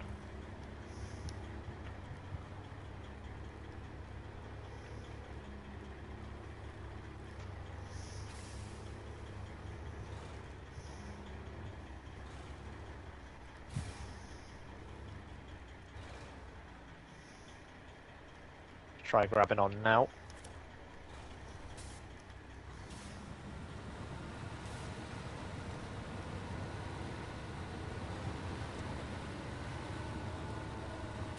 What an absolute weapon this truck is. Jesus Christ. Yeah. I was about to say, not only is he hauling loads and loads and loads of bits of iron. He's also towing a truck, also carrying lots and lots of iron. What a beast! Oh my In god, fact, what the fuck? I'm going to do this just to make your life even worse. Let's do this. Oh god. Right, because I am in neutral. You are pulling 4 things of metal beams and 2 planks and the weight of my truck. Oh my Christ.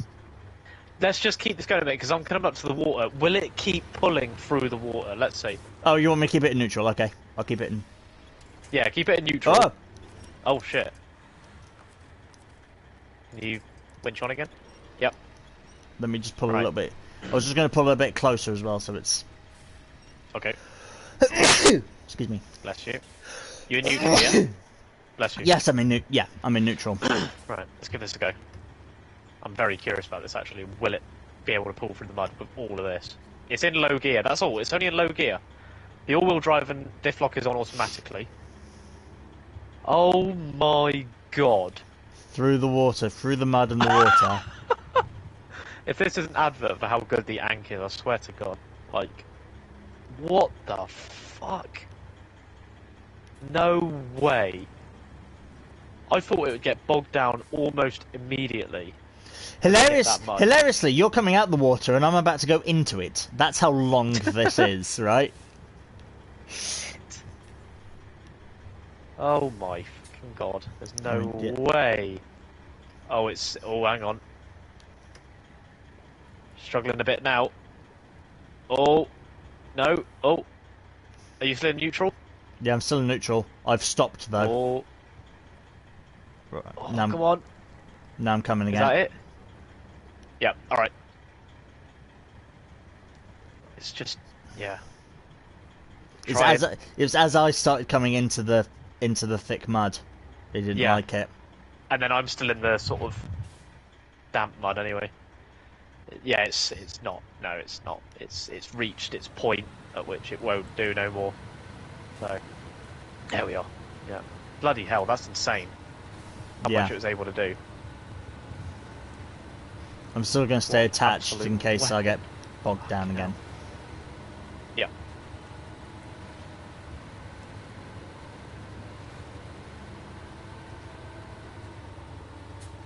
See, like here. There we are. You can start making your gold now.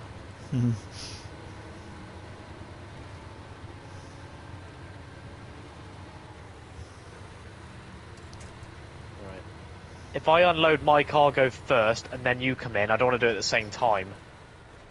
Just in case. So let me clear Okay. mine first and then you start clearing yours. I like from my There we are. perspective, your front wheels are still spinning. Wow. Nice. Beautiful. Well, that's the first bit of it, isn't it? There's another step now. Look at that. Yeah, I think so. Glorious. Oh shit, yeah, there Yes, isn't there? Look at stage. Yes. So the cabin Now. zone's fine. Metal rolls, concrete slabs, fuel, bricks. that. There's stuff at the railway station, which I'm tempted to go over and grab some of that where I can. So let me see what's there. In fact, let me just turn off my engine first. Save a little bit of fuel, so I can actually get to the... Railway station is fuel station. unlimited cargo contains 4 concrete bricks, 6 fuel and 2 consumables. So 2 less fuel than Get- what we need. I So could it's get got- the fuel, because I have 6 spaces. I could get those 6 fuel. Yes. Yeah, I'd be happy to do that. And then I could just drop that off at the sorting centre, and then we'll go from there. It's got concrete blocks, But which I will can. make the 2 slabs, actually. Having said that, they are at the top as well, at the other warehouse. Oh yes, you have to craft the concrete slabs, don't you? Yeah, that's right. Yeah. In terms of the other warehouse, though, is there bricks that other warehouse? What is it, that other warehouse? There's 6 fuel at the other place with metal beams. And we can craft metal rolls with the beams as well, remember? So, but it's just a long way to go. Cement, that's at the warehouse. The other one.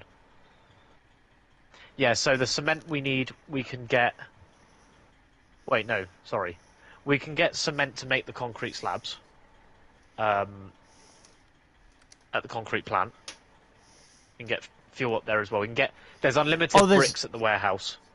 At the very top. Yes, and there's unlimited fuel, unlimited cement, and Yep. So we can get the fuel there. All the bricks there. We can get the cement for the slabs, and the metal beams we can get from the warehouse below the garage and take them to the rolled steel factory. But grab any stragglers first. Sorry, so what do you need for the metal rolls? Sorry, what does that have to? It's just metal beams. So I think one lot of metal beams makes 2 rolls. I'm pretty sure. So we only need 3 metal beams to get 6 rolls. And delivered to where? The sorting centre. Where's... Oh, you mean the beams? Yeah, where do you take the beams to make them into the rolls? Is that up the rolled steel factory up the mountainside? So there's that icy hill. So that might be awkward. Well, I've recovered, so I'm going to go get the concrete slabs from the warehouse up top and take it to the concrete plant. So I'll work on. There's cement for the slab. You'll need 4 cement to make 2 slabs. Okay. I'm still in the truck that I was on, so I can take that quite easily. Okay. No worries. Let's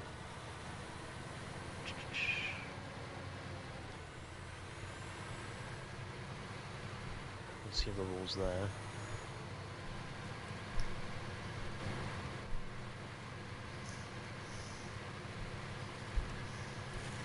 Right. Anyway, I'll get the 6 fuel that I can now. Okay. In any case. I mean, you can do that all the way up. Was it up here that was there unlimited fuel? I feel like at the warehouse up here there was unlimited. Yeah, correct. Yeah, there's unlimited fuel up there too, so that'll be the last 2 that we need for that. Yeah. But I may as well just clear the fuel that's in the railway station as it's close by. Okay, fair enough. What else did I say was at this railway station? I don't remember now. It was consumables. Just in case we're grabbing stuff we don't need. Something else, yeah. No, the concrete blocks, we can't craft blocks into slabs. You can only craft cement into slabs. So leave the block. It's only the fuel we can get from the railway station. So I'll just get all the fuel we need, then we don't need to go to the railway station again. Okay. I've got an achievement for something. I don't know what for. Right. When I load this up, I'll have a look and see what it was. It was like the black shack or stack or something like that. I'm not sure what it was. It's actually quite a good shout in the end, getting this bigger trailer. Yeah. Don't have to make 2 trips to the railway station now, which is good. Well, to be honest, even if I only had the truck with the other sort of smaller trailer, I would have just left the 2 fuel there, because the other warehouse has it. Yeah. Anyway. No big deal.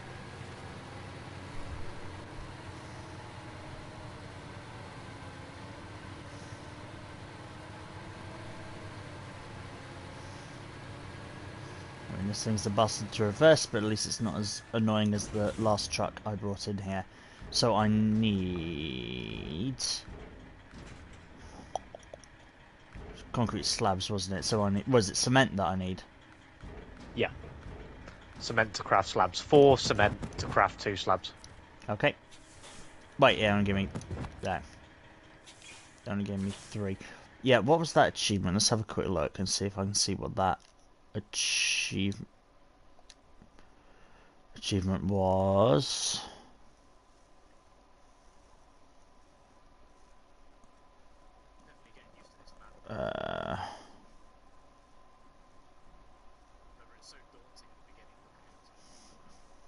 Yeah.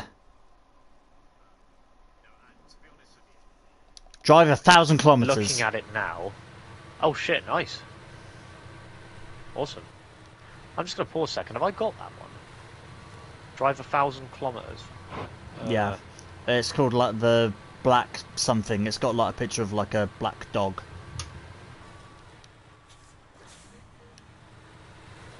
It was like halfway down if you're looking in the pop-up menu.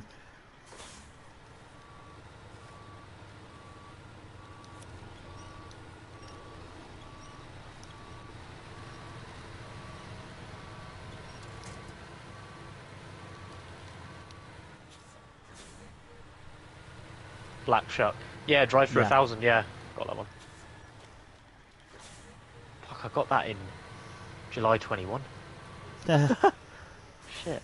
Well, because obviously I was playing single player. So. Yeah. But I mean, we've been going this for a while. It was you would have got that playing with me though, because I think we started sort of like February, March 21, wasn't it? I think. Yeah. So it's been around over a year now. Yeah. Amazingly, somehow. Yeah, I know, right?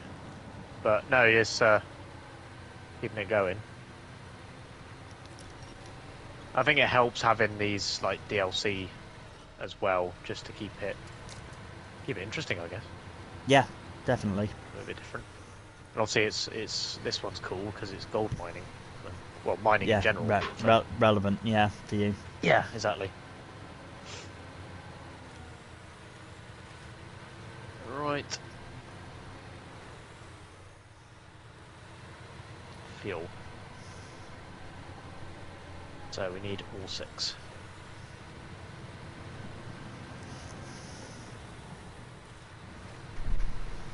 And that's all the fuel. Cool. All the fuel, cool. Wow. My first bit. He's a poet and he doesn't know it. Whee.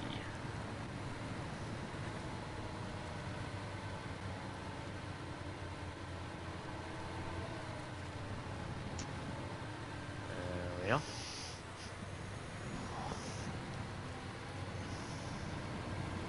Right, because I've got all this cargo, I'm going to drive through the waterlogged bit, just to avoid the railway track, because I'm conscious of the very real risk of there being an unknown glitch that's, like, flings my truck into space when I'm carrying cargo. So I'm going to play the safe option.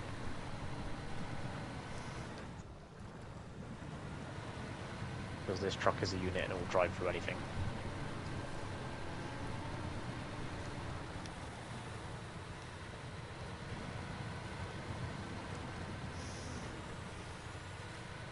When I get the slabs, I might put them onto the back of the Bandit, because that can get through things a bit better than this big truck.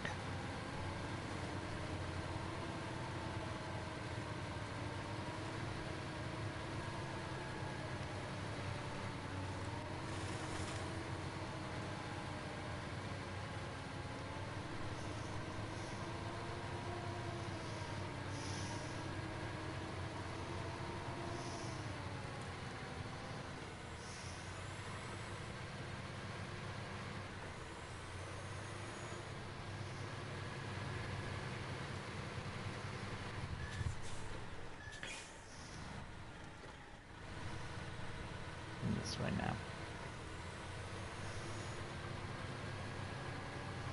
I don't suppose you know roughly how much Formula E tickets cost for a day? I wouldn't know, personally. The best person to ask would probably be James. Who, according to Jack Nichols on the official Formula 1 commentary, James has visited his 20th E-Prix. Yeah, that was mad, wasn't it? I wish a part of me, it came up on my calendar, and part of me was like, I want to put this on while at work, because I normally do that. I wish I had now, because then I would have seen the thing, and it would have gone, presenting the winning trophy, James Harmon. I would have gone, what the fuck? Yeah, no, this is it, because what I heard, right,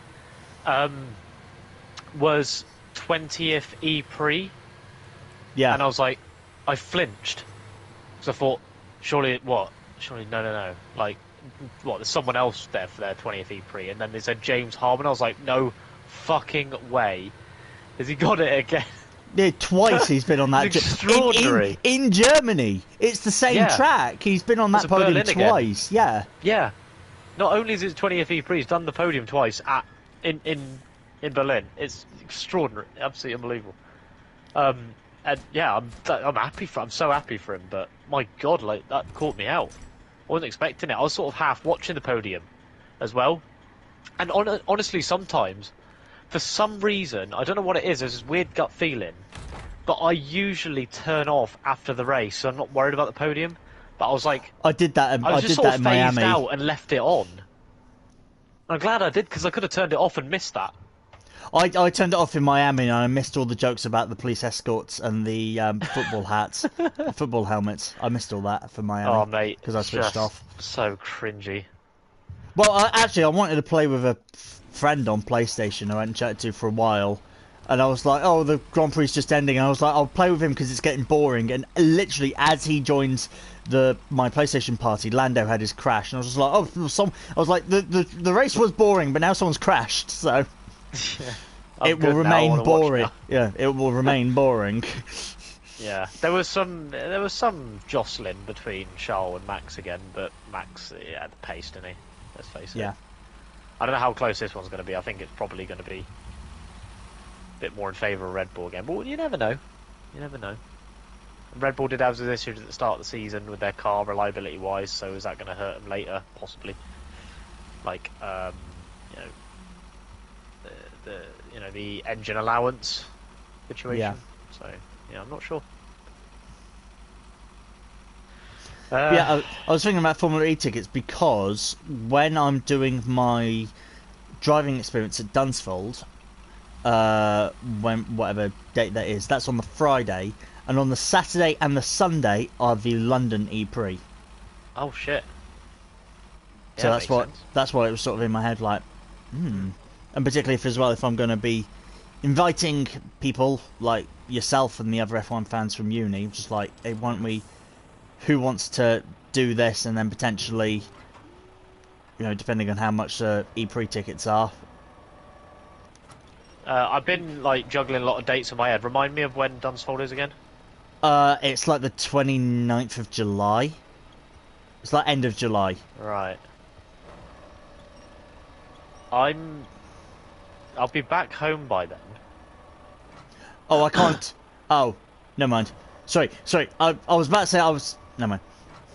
Something Snowrunner related. I was gonna take these in the Bandit, but then remembered concrete slabs take up two slots each, so I can't. Lol.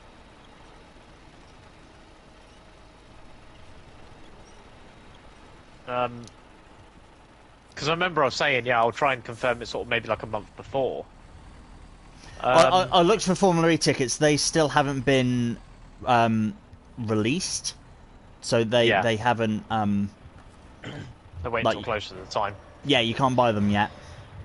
It surprised me, even though it's like 2 months down the line, you still can't get them.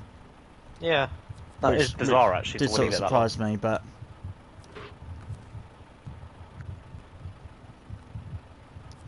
But yeah, it was, again, I don't think because then my thought was, well, as potentially, like, if people were going to be in London or wanted to do stuff as well, would potentially be something like go to Dunsfold, go to Formula E, and then find somewhere on the Sunday and watch the Hungarian Grand Prix. Oh yeah, that would be a possibility. And that way we can get like a bunch of people together and have 3 days all motorsport related, effectively at 2 tracks, and then watching Formula 1. I mean, there's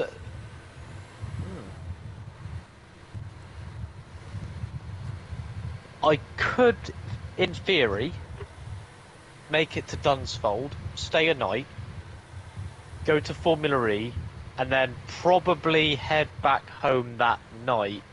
So I'm considering budget as well a little bit. Yeah. Because London's expensive.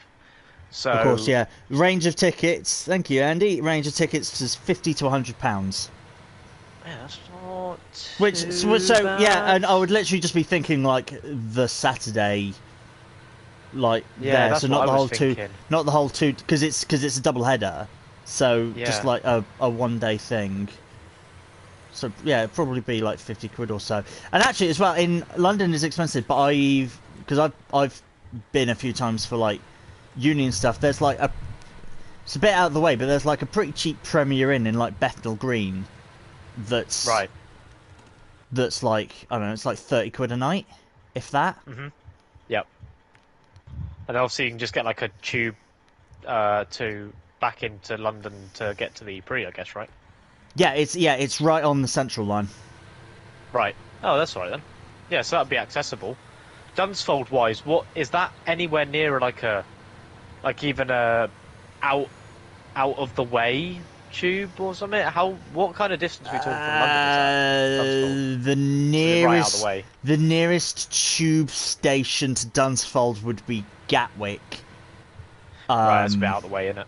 Yeah. It'd be cheaper to get a proper train as opposed to a tube. Yeah. You'd have to get a proper train doing Yeah. that, or if you had, I was gonna say, or yeah, if you had car, that would be my issue. So I would have my car still then, so obviously. But it's obviously Dunsfold wouldn't be the issue, it's then obviously I'd keep it somewhere and then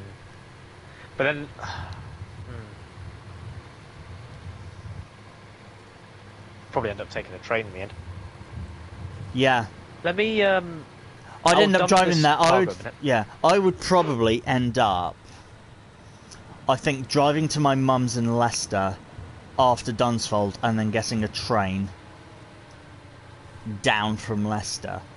And even though if there's people, I would still like offer people like, hey, drive up, we can park here. It's a bit out of the way, or people can find their own parking spots or whatever. Yeah. Because I'm going to be back in Trowbridge by then. Yeah. Easily. I mean, it's the end of July. Yeah. So, that is a very sort of strong possibility, frankly. Quick look. So, Dunsfold. Just want to get an idea of where Dunsfold Aerodrome. Yes. Okay. Dunsfold Aerodrome or Guildford is like the nearest major town. Top Gear test track, that's it. Yes, exactly that. There we are. That's the one. Now, if I do that from... Oh, let's go from my house, A Kenwood. It's a 2-hour drive. Okay.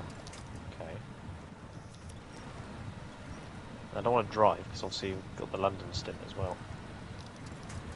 Potentially, yeah.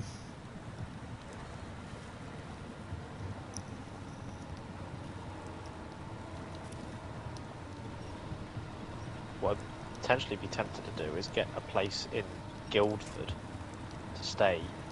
So basically... Well, I think that's what my mum did anyway, because she ended up staying there. Well, originally she booked a hotel to stay with me overnight there.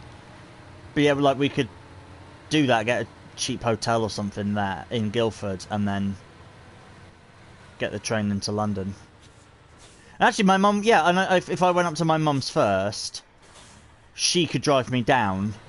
I could meet people at in Guildford, or yeah, at Dunsfold, and then we all either stay in Guildford or go straight to London or something.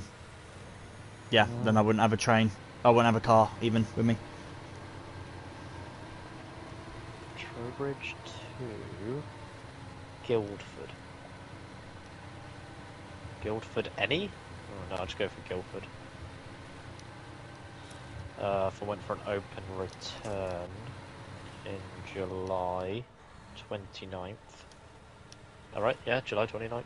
Yeah. Yep. It should be a Friday. Yes, yeah, that's the one. And then just, it'd have to be a really early train, I think. Yeah. So when's your session starting on that day at Dunsfold? Oh, I can't remember when we agreed and changed it to. I think it's like, I think they said morning, and I was like, well, let's do morning, and they were like, it's 12 o'clock, so like midday. And I was like, okay, it's like the last morning session, so I think it's like midday. It's like 11 o'clock midday. It's not stupidly early. Dude, it's 2 hours from me on a train. So when I'm back in Trowbridge, Guildford is 2 hours away. I can find a place to stay in Guildford, and then maybe get an Uber out to Dunsfold, or if I get there early enough. And well, you said you're so you said you're going to get a train down to Guildford from. So what I'll probably do is, my mum will come with me, so I'll probably drive to Leicester. My mum will drive me down, and then I can hang about with people. We can stay in Guildford and get a train into London the next day or something. Or do that's something what I'm like thinking. And then that way, I just basically get this single ticket to Guildford, right? And then I get an appropriate ticket from London back to Trowbridge after Formula E, and we just get a connection between Guildford into London for Formula E. I reckon that would be probably the best way to do it. Yeah. And then if I coordinate it, my train booking, so that I'm coming into Guildford around the time that you're approaching it, I then jump in the car if she's driving you. Yes. And then we find our way back. And then, she's going to drop you back in Guildford, stay the night. I don't know if she's going to carry on or not. I don't know what the deal is. I don't know. It's between you.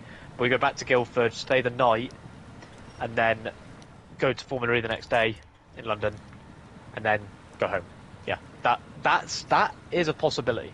I'm going to be honest. That's a possibility. Yeah, and that's something I could do. And I think throwing Formula E in there probably sounds a bit more tempting for people than just coming and watching me drive a Porsche 911 around Dunsfold. Andy is what I'm driving. I'm driving a Porsche 911.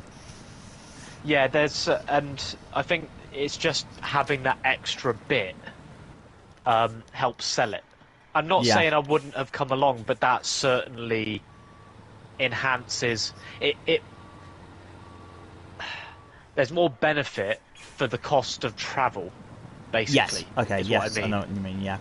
So I'd be paying a bit for travel, but at least now I'm also getting a Formula E event as well on top of that.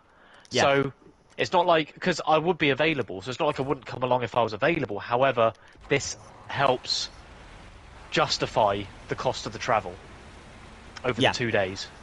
Of course, it adds more. For sure. It adds more cost. I mean, like let's say 75 quid Formula E ticket plus a couple of nights in a hotel. Well, in that case, that's what I mean. It'd just be the one night. Well, it'd just be the one night for you, wouldn't it? Yeah. Exactly. Yeah. So this is what I mean. I'd have the travel. So if it was just Dunsfold, I'd have the travel to Guildford and then down to Dunsfold, then back to Guildford and home. But this way, I have to Guildford for the Dunsfold day, stay a night, go to London, and then come back. You know, it's an extra little bit. We get a whole extra day of racing. So I think that makes sense. I know it is more cost, but it can be, that additional leg can be justified by the extra bit we're doing. So I think that's something I could potentially do. Yeah, and it's something that once Formula E tickets are available, we'll discuss it again. Yeah, I think, because then I can then sort of work out, right, if this is happening, I can work out which trains I need to book to catch you guys at the right time, assuming everything's on time, that is. Well, it might be that I get there a bit earlier anyway, to avoid, in case there's delays, and I just hang around until you get there. But anyway, and then beyond that is just catching other connections to London and so on. So that sounds like something I could do. From a personal point of view, I could do that. It'd be cool to get other people involved, though. Don't get me wrong. So put it out there and see what happens.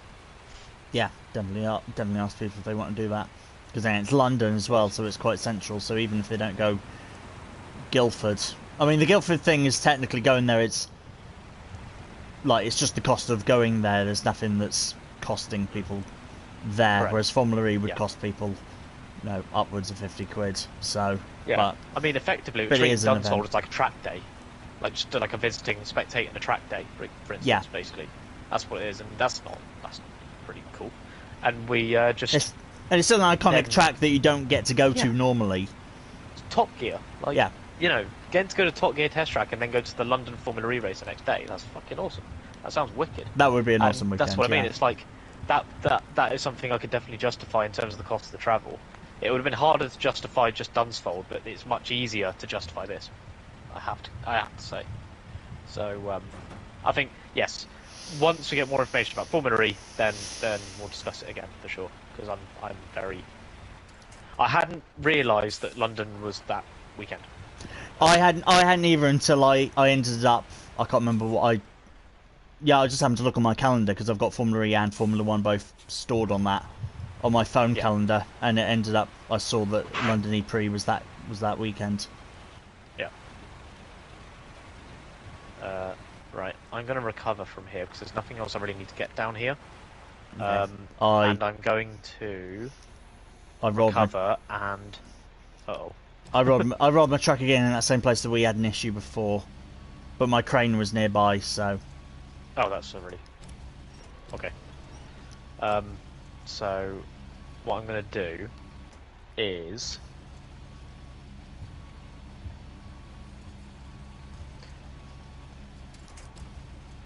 I might... Yeah, actually, I'm going to do the slabs and the remaining fuel. Right? No, I got the slabs. Oh, you've got the slabs, sorry. Okay. I got the slabs, that's what I've been trying. Right, understood. I will get the last of the fuel and as many bricks as I can carry. Okay. Basically. Which I think is basically going to be 6 slots, so I can get the fuel and half the bricks. And then just get the remaining bricks and... I think they'll save the rolls for a future stream because I'm realising it's 9:30 now, and my cut-off really is about 10. Yeah, so that's absolutely fine. Tomorrow. Yeah, you said it was an earlier finish. That's fine. My train's at 7:25 in the morning, so I've got to be up for 6. Yeah. Yeah. So yeah, about 10 is really my cut-off. But yes, I will do this last bit before I finish.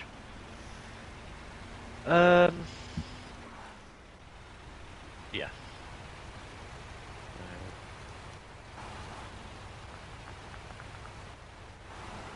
Okay. Just making noises now. Yeah, I need to try and not use this big truck anymore. It is useless. I thought it was good, but it's not. It's not good. It's deceptive. I'm towing. It was good in a few other places, but not here. I'm currently towing it with the big crane. It's like that big super heavy that I had. Yeah. It's a pain. It seems like a good idea, and then it just ends up being a nightmare to deal with. And you're just thinking, yeah, why did I even bother? So, yeah, it's the kind of slow and steady wins the race technique in this. And I think it just justifies that when you get to drive trucks like that and you realise they're just more hassle than it's worth at times. Yeah, as I said, I've never been to a Formula E race, and there's a fairly good chance Mr. Harmon we might find Mr. Yeah. Harmon as well. So, I mean, there's a very good chance of that. It's at London. He gets on the podium at Berlin. Of course, he's going to be in London. So, yeah, I mean, You'll be there of guest of Formula E rather than. Yeah, exactly. Just like there's almost no point of asking him how much is a ticket. He'll just be like, I don't know. I don't pay for them. They hand me tickets now. Exactly. There's so many mates there. You know, literally mates rates is free ticket. Yeah. So yeah, he's not what you know, it's who you know. Exactly. At the end of the day. And well, look, he's fucking he's more passionate about Formula E than I am about anything else. You know what I mean? Like, yeah. I've never known anyone to be so passionate about one thing. It's extraordinary. Like, he's so knowledgeable about it as well. And he knows so many people in it. He knows, like, he was just chatting to Alessandro Agag. It's unbelievable. Yeah. It's just unbelievable how in that world he is. You know? It's he is. Just fantastic to see. And this is what I mean. Like, his passion is just like infectious when it comes to Formula E. And you know, I'm not even that passionate about Formula One. Yeah. Touring cars. Not even close. I love it, I'm not that passionate. Not even close. So yeah, it's admirable, really.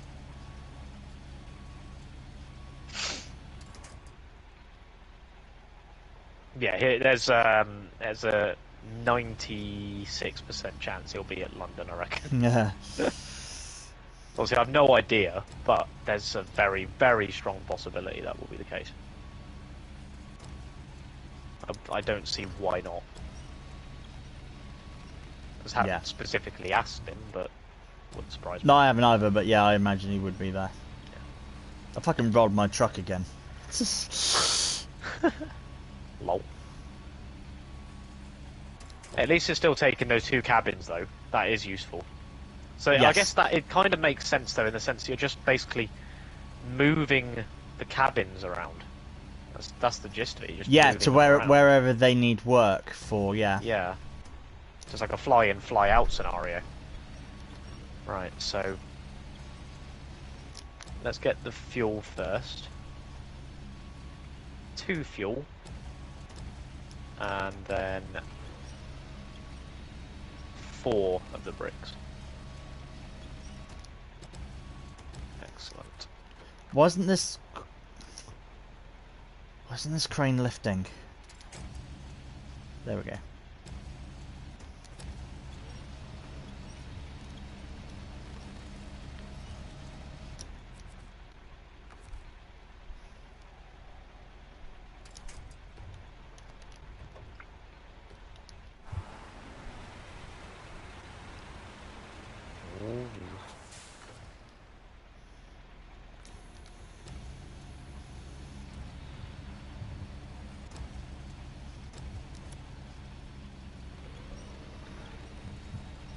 Excuse me. I'll roll over, you little bastard. Come on. Sorry. That's it. Out of context, that's hilarious. Yeah.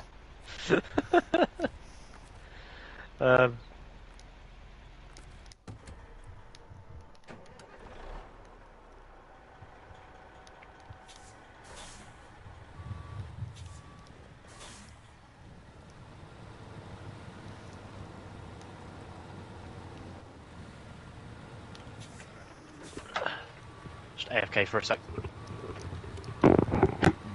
Right, let's get this.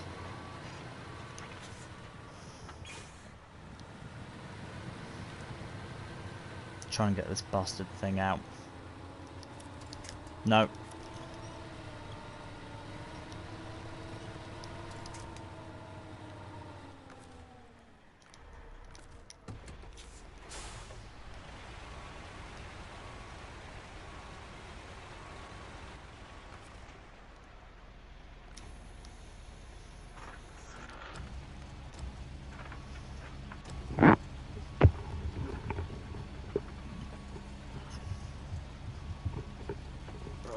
Please connect to that thing. There we go.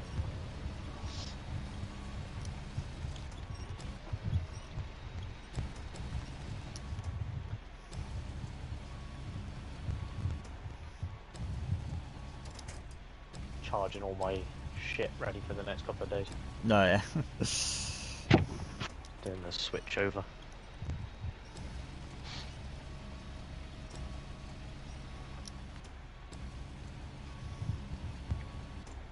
With a 6.5-hour train journey tomorrow, I need some music to tide me over. So, very important to make sure my headphones are fully charged. Or I'm fucked. I remember at one point, oh my god, there was massive delays on one of the trains I was on. It was like stuck. And my phone was already on pretty low battery, and I thought I'll just charge it on the train, and the plug wasn't working. Oh.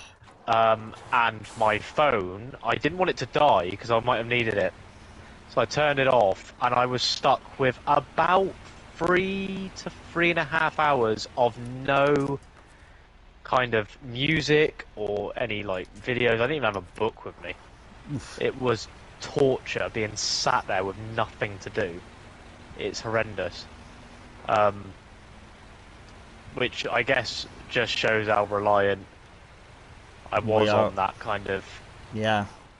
stimulation, I guess, is the point, really. It's like we do need that kind of stuff to keep us occupied, or we just go mad. And yeah, it made me realise how much we need it nowadays, because Yeah. that was torture. Sat there for hours and hours with nothing. I was like, I've learnt my lesson there. I made sure I had a power bank to keep things topped up, but fucking hell. Awful. Awful. It's a first world problem, don't get me wrong, but Jesus Christ. I've got to make sure I get order myself some proper like iPhone headphones with lightning plug on it rather than the normal aux, because I'm going on holiday in a few weeks, like second weekend of June. I'm going on holiday, and I need it for the plane. I'm going to Cyprus. Lovely. With my Nice mum and my spot. grandma for a week. Yep, they've got my mum's got an apartment in northern Cyprus, so going over there for a week, which will be nice. Whereabouts in Cyprus? So northern side, but the way that Cyprus is split is, you say northern side, but actually it's east and west. Yeah. So it's pretty much on the east coast of Cyprus, sort of towards the north bit where it sticks out. It's just as it starts to stick out, it's about there. Right. Okay. Yeah, because there's a big dividing line between... politically, there's a big dividing line there. Yes, and through the middle of Cyprus. And physically, I've walked through the I can't remember what they call it, but there is like a... Oh, it's like a... it's like a barrier border. Yeah, exactly, but it's like UN patrolled border, and it's called like the Dead Zone or something like that. It's got a name like that. That's the one. Yeah. I can't remember if it's Dead Zone, but it's something like that. I've walked through that. Yeah, because there's a town, one of the major cities, it goes straight through the middle of it. Yeah. Yeah, because I went to Cyprus before COVID hit, on a field trip with the uni. I was a demonstrator on that field trip, and sort of doing some of the driving as well. But we went to a mine, which one of the students had a contact, and they helped to arrange a visit at this mine. It's called Skuria. It's a copper gold mine. And it's right near that dead zone. So when you're stood up on the top of the mine, you can see that, like, dead zone, if you like. And it's really weird to think that is a political, like, border. It looks so, like, quiet. It's not how you would imagine that kind of scenario to be. It's really weird, but obviously where you're going, that's north of that, on that bit that sticks out in sort of the middle northern area, the central northern bit. Yeah. So you don't see the border where I am, but you have to go through it because the UK doesn't recognise Northern Cyprus. So there are no direct flights. Right. So you have to go to the Greek side and then drive through. Yeah, like Larnaca, I'm guessing, flying into. Yes. Yes. I believe so. Yeah. Mm-hmm. Yeah, that's where we stayed. I went to a place like Paphos, and so that's towards the west even. Paphos in the west, southwest. Yeah, you got Paphos and like Ayia Napa and things like that around there. That's it. That's the one. Is it Nicosia, which is east? Have I got that right, or am I thinking of entirely the wrong place? Nicosia. I can't remember. Different. It might be there. Yeah, I can't remember exactly. Cyprus geography is lacking. It's been a while since. Yeah, the city that's closest to where I will be going on the east coast is Famagusta. Okay. That's the closest bit where I'm going. I'll tell you what, in June it's gonna be lovely. Oh yeah, it'll be nice going out there. It'll be warm. It'll be sunny. I was reminding myself as well, every time I think of it, I'm like, there's a spa so I can have a massage, and there's a bar, and they have all sorts of like really nice cocktails as well, so I can have a load of like White Russians or mojitos and. Nice. That's where you make the most of it, you know. Yeah. That's what it's for. I have a sick time, man. There's go-karting not too far away. away. got to do that, even if it is like a oven. Yeah, well, they gotta do don't. that. Well, they don't. Without sounding terrible, they don't care about health and safety out there and such. When I did it before, I did it. They give you a helmet, but shorts and t-shirt. Yeah, go ahead. Yeah, exactly. It's so weird. Although I might have had jeans and a top on, because actually last time I went out was November, so I might have had jeans and a top. I can't remember. But it's the sort of place where it's Turkey. It's Turkey. They're like, yeah, whatever. You didn't fall out. Well done. Yeah. Yeah, it's fine. Look, we're all good. It's a very reactive culture. Yeah. Like a very reactive safety culture. If you can call it a safety culture, that is. They just sort of, oh, something went wrong. Oh well, you know. They just wait for something to happen. They may or may not change something. So, or they might just go, "Oh, tourists." Yeah. They're bloody tourists, you know. They're always like that. But yeah, like it's our fucking fault. But yeah, still, it's like that in Spain as well. Most of Greece, well, you get places like that will just be a bit more lenient, I guess, because what matters to them really is making sure that they survive financially and keep their business going.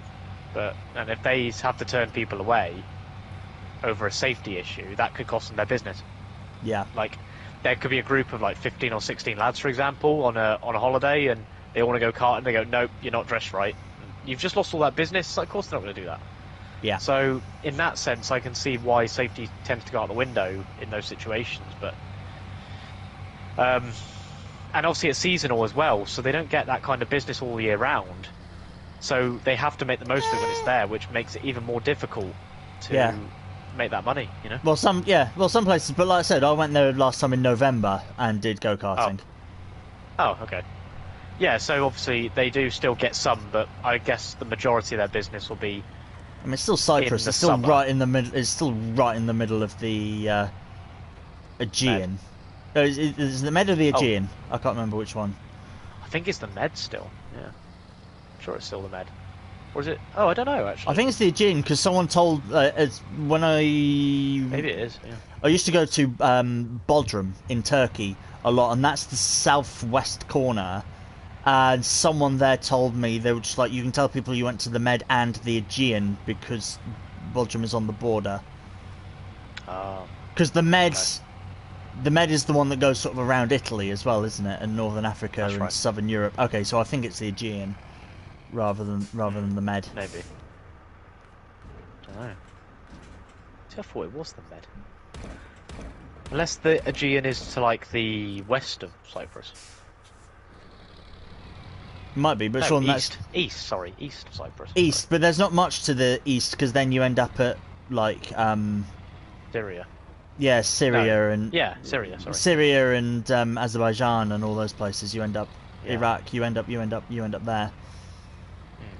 Yeah, because obviously it was interesting. It wasn't around that time, but obviously everyone was quite conscious of the movement of refugees, for example, from places like that, and some of them were landing at Cyprus, but it wasn't where we were, so it wasn't like we were under any not threat, but we have to kind of there is still a British military base in Cyprus because it's strategically valuable, so there is still but the British used to own it, which is why if you notice when you go to Greece you drive on the left and they have 3-point plugs, which actually made it easier for me as someone for the first time driving abroad to know that the road was the same as the UK.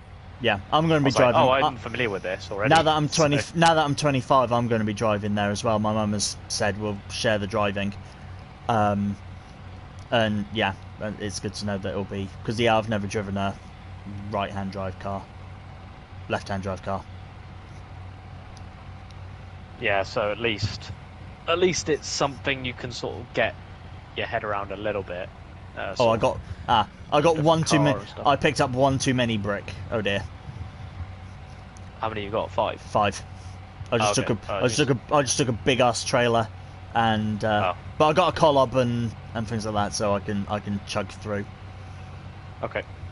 No, it's no big deal. It's well, we just keep that spare one and take And it this, wherever it needs to go. yeah, the massive bloody trailer. I should have left the crane down there and I could just drop the thing, but oh well. Never mind. Yeah. Trailers don't cost much, and we're unlocking a lot of the trucks anyway, so I'm not spending money on trucks. No, exactly. Unless we lift off the, unless I jump out of the garage quick with a crane and just lift off one of the bricks and leave it by the garage. I don't know. Doesn't matter. You really, can. does it? I mean, you can do. Yeah, I've because still you don't have a crane, do you? Actually, you I don't don't have a crane. I don't have a crane, Oh, right, so hang I'll on, have then. to leave it. Yeah. Yeah, but it'll be on the trailer, won't it? So if Yeah, I but get I it can off the trailer and leave it in the garage area. Yeah. Yeah. Okay. Yeah. So let me grab something that has a crate. Oh, the cat will do it. Who cares that it's on chain tyres still? That's fine. You're not going to be going far. Yeah. Exactly. You just wait for me at the junction and then drop it wherever you see fit. Yeah. Yeah, I'll just leave it at the junction, just off the road. There we are. That way you only have to carry 4, and otherwise that trailer will get left there with the bricks on it as well, and it's a little bit more awkward. At least here, if we need to take bricks anywhere, it's already just outside the garage. Yeah. It's a much more convenient location for it. And you've got less to carry. So. And that column will just chew up the mud anyway. So. Yeah. And then I suspect that will probably be me. It's like 10 to 10 now. Yeah, that's absolutely fine. Awesome. We've still got a Snowrunner session, so for this week. Yeah, we did, yeah. Right. Let's Yeah, start don't. the engine.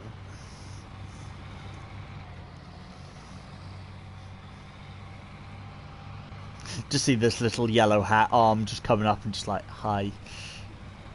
If you pull to the right a little bit, just so you're as close as. There we go. Perfect. Oh, watch out. Oh, look at that. Pinpoint. I just take that one. I'll lift it right out of the way. Oh! Oh, no. shit. Whoa. Oh, it's not completely out of the way yet. Yeah, Let me drop it quickly. I did. I have. Have you? Pack, unpack. Oh, there.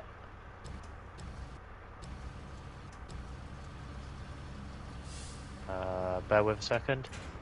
That's packed, unpacked. Oh.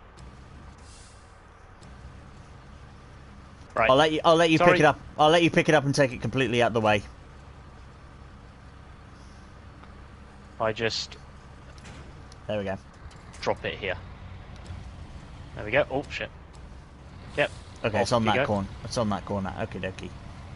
Yep. Oh my god, what the fuck? Oh, because my... Right, because my anchor's turned off. Why has it done that? Never turned it off.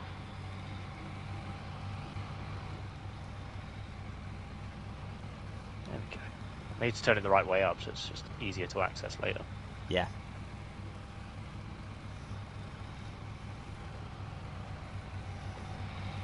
And it's right on the corner of the junction. Perfect. No cutting the corner now. Next time we hit, Good we're here. boy. We'll forget and we'll be like, right to the warehouse for the metal beams. Oh shit! I hit bricks. That's an excellent point. I'm conscious of that now, actually. So I will end up doing something stupid. Move it a bit more out of the way. Oh yeah, isn't F1? I don't know why I just thought this. Isn't F1 2022 again getting road cars? As well, we can drive the Yes, safety car and then supercars. and it's getting some supercars as well. In the F1 Life mode, I guess is what it's called. Yes, there's going to be supercars in there. So, Interesting. and you can drive the safety cars in time trial mode, which is Ooh. quite cool. I might give that. I probably will end up giving that a go. Let's face it. That right there is a very cool bragging rights challenge. If you can beat your mates in a safety car. Yeah. Because there is no, like, for instance, you've got equal cars now in time trials, so you can pick like any car, but there is still very, very minor differences between those. But the safety car, there's no realistic or equal to it. It's just the safety car, so you just drive that and see if you can beat people. It's it's quite cool actually. Could be quite fun. Right, so they've got your bricks just sat outside the garage, and once those are dropped off, golden. At least until the metal rolls. Yeah. Which I'm not sure. I mean, with F122, it would be, I think, incredibly hard to program, but it would be cool if you had a race coordinator in there, which you can have already, but they can be in control of the safety car during a online race. So basically, Ben would be safety car driver. When it goes in.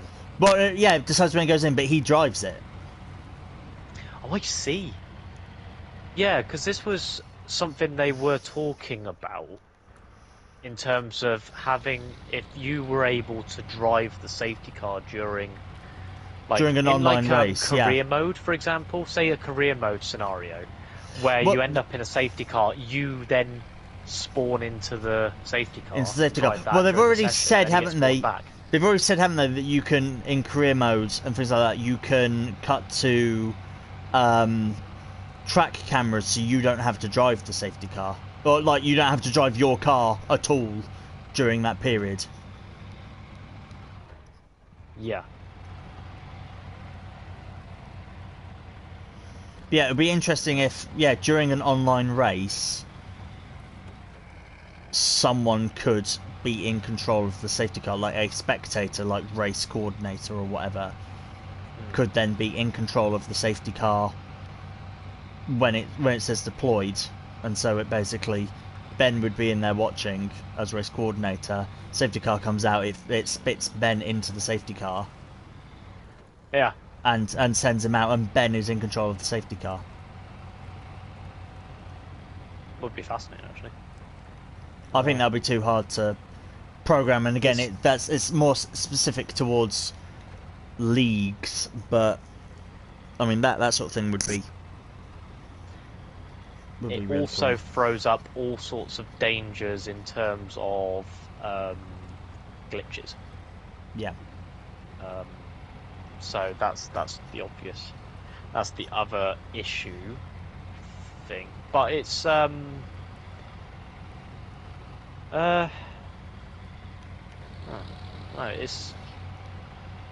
it's just getting it coded in correctly so it doesn't break, because that could really fuck up the lobby if it did it wrong, for instance. Yeah. That could just go so badly if there was just a really minor glitch in terms of someone driving the safety car, and say, for instance, that safety car is supposed to peel in and then it doesn't. Like the person driving it just carries on. Are you still in the safety car? Is it green flag and the safety car is out on track with you? Well, I don't know. Like that's. I'd imagine it'd take out. Like it would. The safety car would on drive a formation lap to the grid. Yes, yeah. I imagine it would come out the pits by itself, and then while it's on track, someone would take control, and then the moment it says safety car in this lap, you lose control of the safety car, and it would drive itself. Yeah. To force you to bring it in. That'd work. And they are now starting to experiment. Now they're going to have where you drive up to the grid yourself. Yes, exactly. So you can do that bit yourself, which I think is quite cool. I think again it's good for the immersion. I've mentioned that before actually during a previous game. May well have been this one, and actually the F1 2019, F1 2020 as well. Where I was like, it'd be cool to drive up to the grid yourself, and they actually have implemented that. So that's pretty cool. Yeah. But yeah, it's complex. But what I'm cautious about with all this, and it was like with Breaking Point, is are they biting off more than they can chew? Yeah, they want to be careful they're not doing too much. Because and also they it's missed the basics. Yeah, because it's a whole new handling model and tyre model. Yeah, there's already a lot to do, and the concern for me is that they take on too much and they don't then get the basics right, like online. Get the online right and you prolong the life of your game by months, because people still want to play it even when they're bored of career mode and bored of my team and bored of, well, there's no breaking point this time, so there's even less single player. They have to get multiplayer right, you know? Yeah. It's so important. There's F1 Live, sure, but people get bored of time trial after a while. You need to get online right. To race the supercars, you can do that online against your mates, but I don't know actually if that's the case. I don't know if you can just do it in time trial. But anyway, look, a lot of it is, a lot more emphasis is falling on multiplayer than it did in the last game, in this current game. So they absolutely need to get that right, or that will really, really hamper their reputation going forward. Because it's all well and good having all this extra stuff, but if it doesn't work, then what's the point in playing it? So, mention all those novelties that they've added, like F1 Life and stuff, and the safety car in time trial.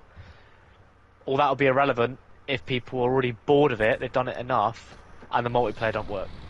So, and that's going to hurt, because I like league racing on F1, obviously, but they're going to need to get multiplayer right.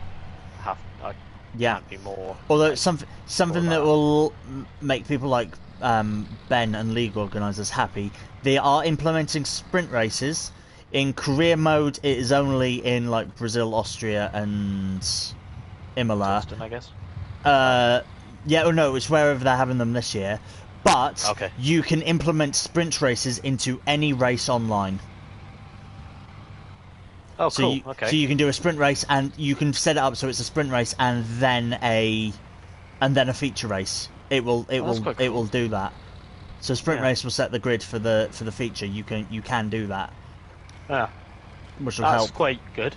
That means they'll set up another lobby. No. Exactly, and that will mean for CSGB that it'll go back to what it was, but you do qualifying first, and that will set the grid for sprint, and you do the sprint, which will then set the grid for feature. You can do that apparently in 22. Yeah. Okay, that's good. That is good, and I guess it wouldn't have been too complicated to code that in, because it's just whatever they do with F2 applied to F1. So yeah, it's basically spot on, really.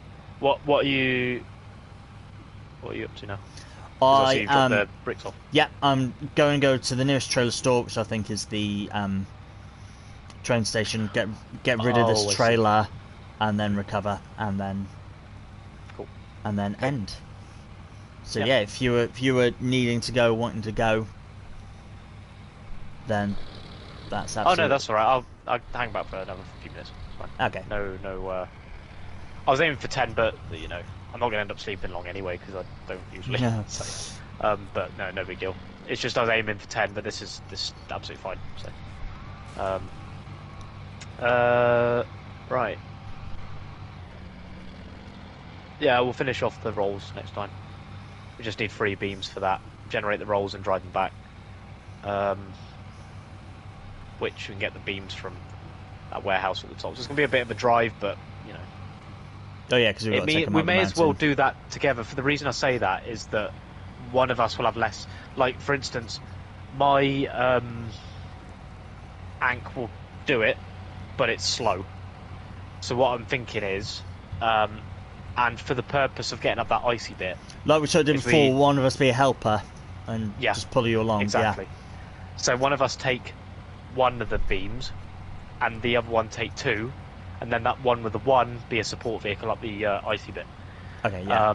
And we generate it, bring the rolls down, and we only have to take them to the all sorted centre, and then we've done that bit. So that's probably the next. Yeah, that's the problem with that is it's a very roundabout way to to do it. It is, but I was just looking at the other options, and there are no metal beams anywhere close to the rolled steel factory. None. Not even at that warehouse close to the factory, because it's only consumables there, and the railway station doesn't have any beams either. But there are unlimited beams at the top of the map, so we may as well go there, drive them down. It's a long way, but once it's done, that's that. Yeah. And that's where I don't I definitely won't be able to start it tonight. Yeah, So yeah. It'll take a while. That's fine. And it's just it will be tempting a roll at some point, Yes. and then it just delays the whole process. So, yeah. But no, it's still got a lot done. So. Yeah, and then I think you can probably see, looking at the contract, it almost looks like this is the last one here, and then it takes us on to the next map. It does, yeah. Because all of them say whatever the other location is. Because the other ones are log tasks. So those that aren't log tasks are at Big Salmon Peak. So yeah, that will be the next plan of attack to get to that gateway. And I wonder, because obviously that gateway is still locked, isn't it? it is. Yeah. At so what point does that open? Yeah. I imagine it have to be once we've done those rolls that it will then open. That would be fascinating to see if that is the case. Or whether there's somehow... Yeah, because this will complete the opening of the full operation once the sorting centre is done. Because you've got all stages then. You've got the mine, you've got the movement of the ore down to the sorting centre. And then it gets transported wherever it needs to go.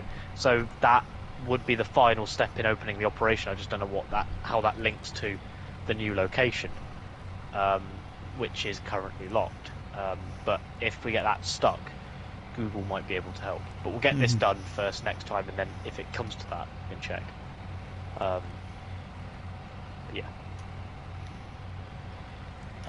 Almost there, just coming out the water onto the roads at the station now. Because even like these tasks are not significant enough to be linked. Unlock to that. a gateway, yeah. Yeah. There's a handful that we've not. Close. There's a handful we've not activated and are not on the list. But none of them sound or feel like they're gonna be important enough to open a new map. No, definitely not. Not even close. But we'll overcome that hurdle when we get to it. Indeed. Right. There's going to be enough to do getting those rolls sorted out. Yeah. It's probably like a 45-minute job, all being well. Recover truck. Excellent. I still have the bandits stuck all the way out here. Recover that as well. Nice. Excellent. There we go. You got all your trucks out?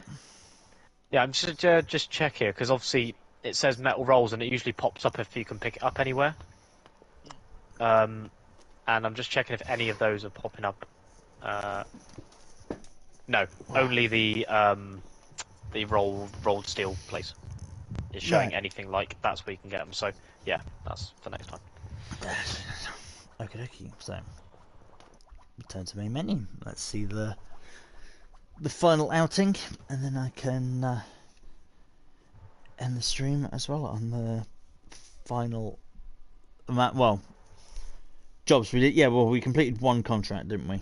So we did the first stage of it. Yeah. So it might even just say no contracts. Yeah, there's no missions. Plenty of cargo, mind, but yeah, it hasn't registered any missions because it was only stage one of a 2-stage mission. Yeah. Contract. So that's why. There we go, I'm finally loaded to that. No trucks, no missions, no upgrades. Fuck. No XP and no cash given. It's like, you see all that effort. It's like still not done. Yeah. That's how it feels every day working on my thesis. You look at it and you go, still not done. Still not not done. This, but still not done. You know what is done? This stream. Oh my god, that was awful and cheesy. But yeah, thanks. Thanks for watching. If people are still there, Keir is not live tomorrow. No. but he will be at the weekend. I will potentially for the weekend try and look at getting the final episode of F1 1994 because I actually finished editing them all. That's been going over for like over a bloody year, and I want to start editing. I've done the first like 2 or 3 races to 1950 already, and that's quite fun. 1955 is actually the next season, which is quite cool, and I got a lot of effects I want to do on that. Yeah, so I'll try and get that last one out. I need to try and figure out when I'm going to record Alternative as well. I might have to record that on the Saturday and not be driver of the day. I might have to record it before the race, just because my dad's coming down. Yeah, because there won't be any streams or anything next week from me because my dad will be here. But yeah, thanks for watching, guys, and see you soon. Bye. End stream. Come on, laptop. There we go. Bye bye.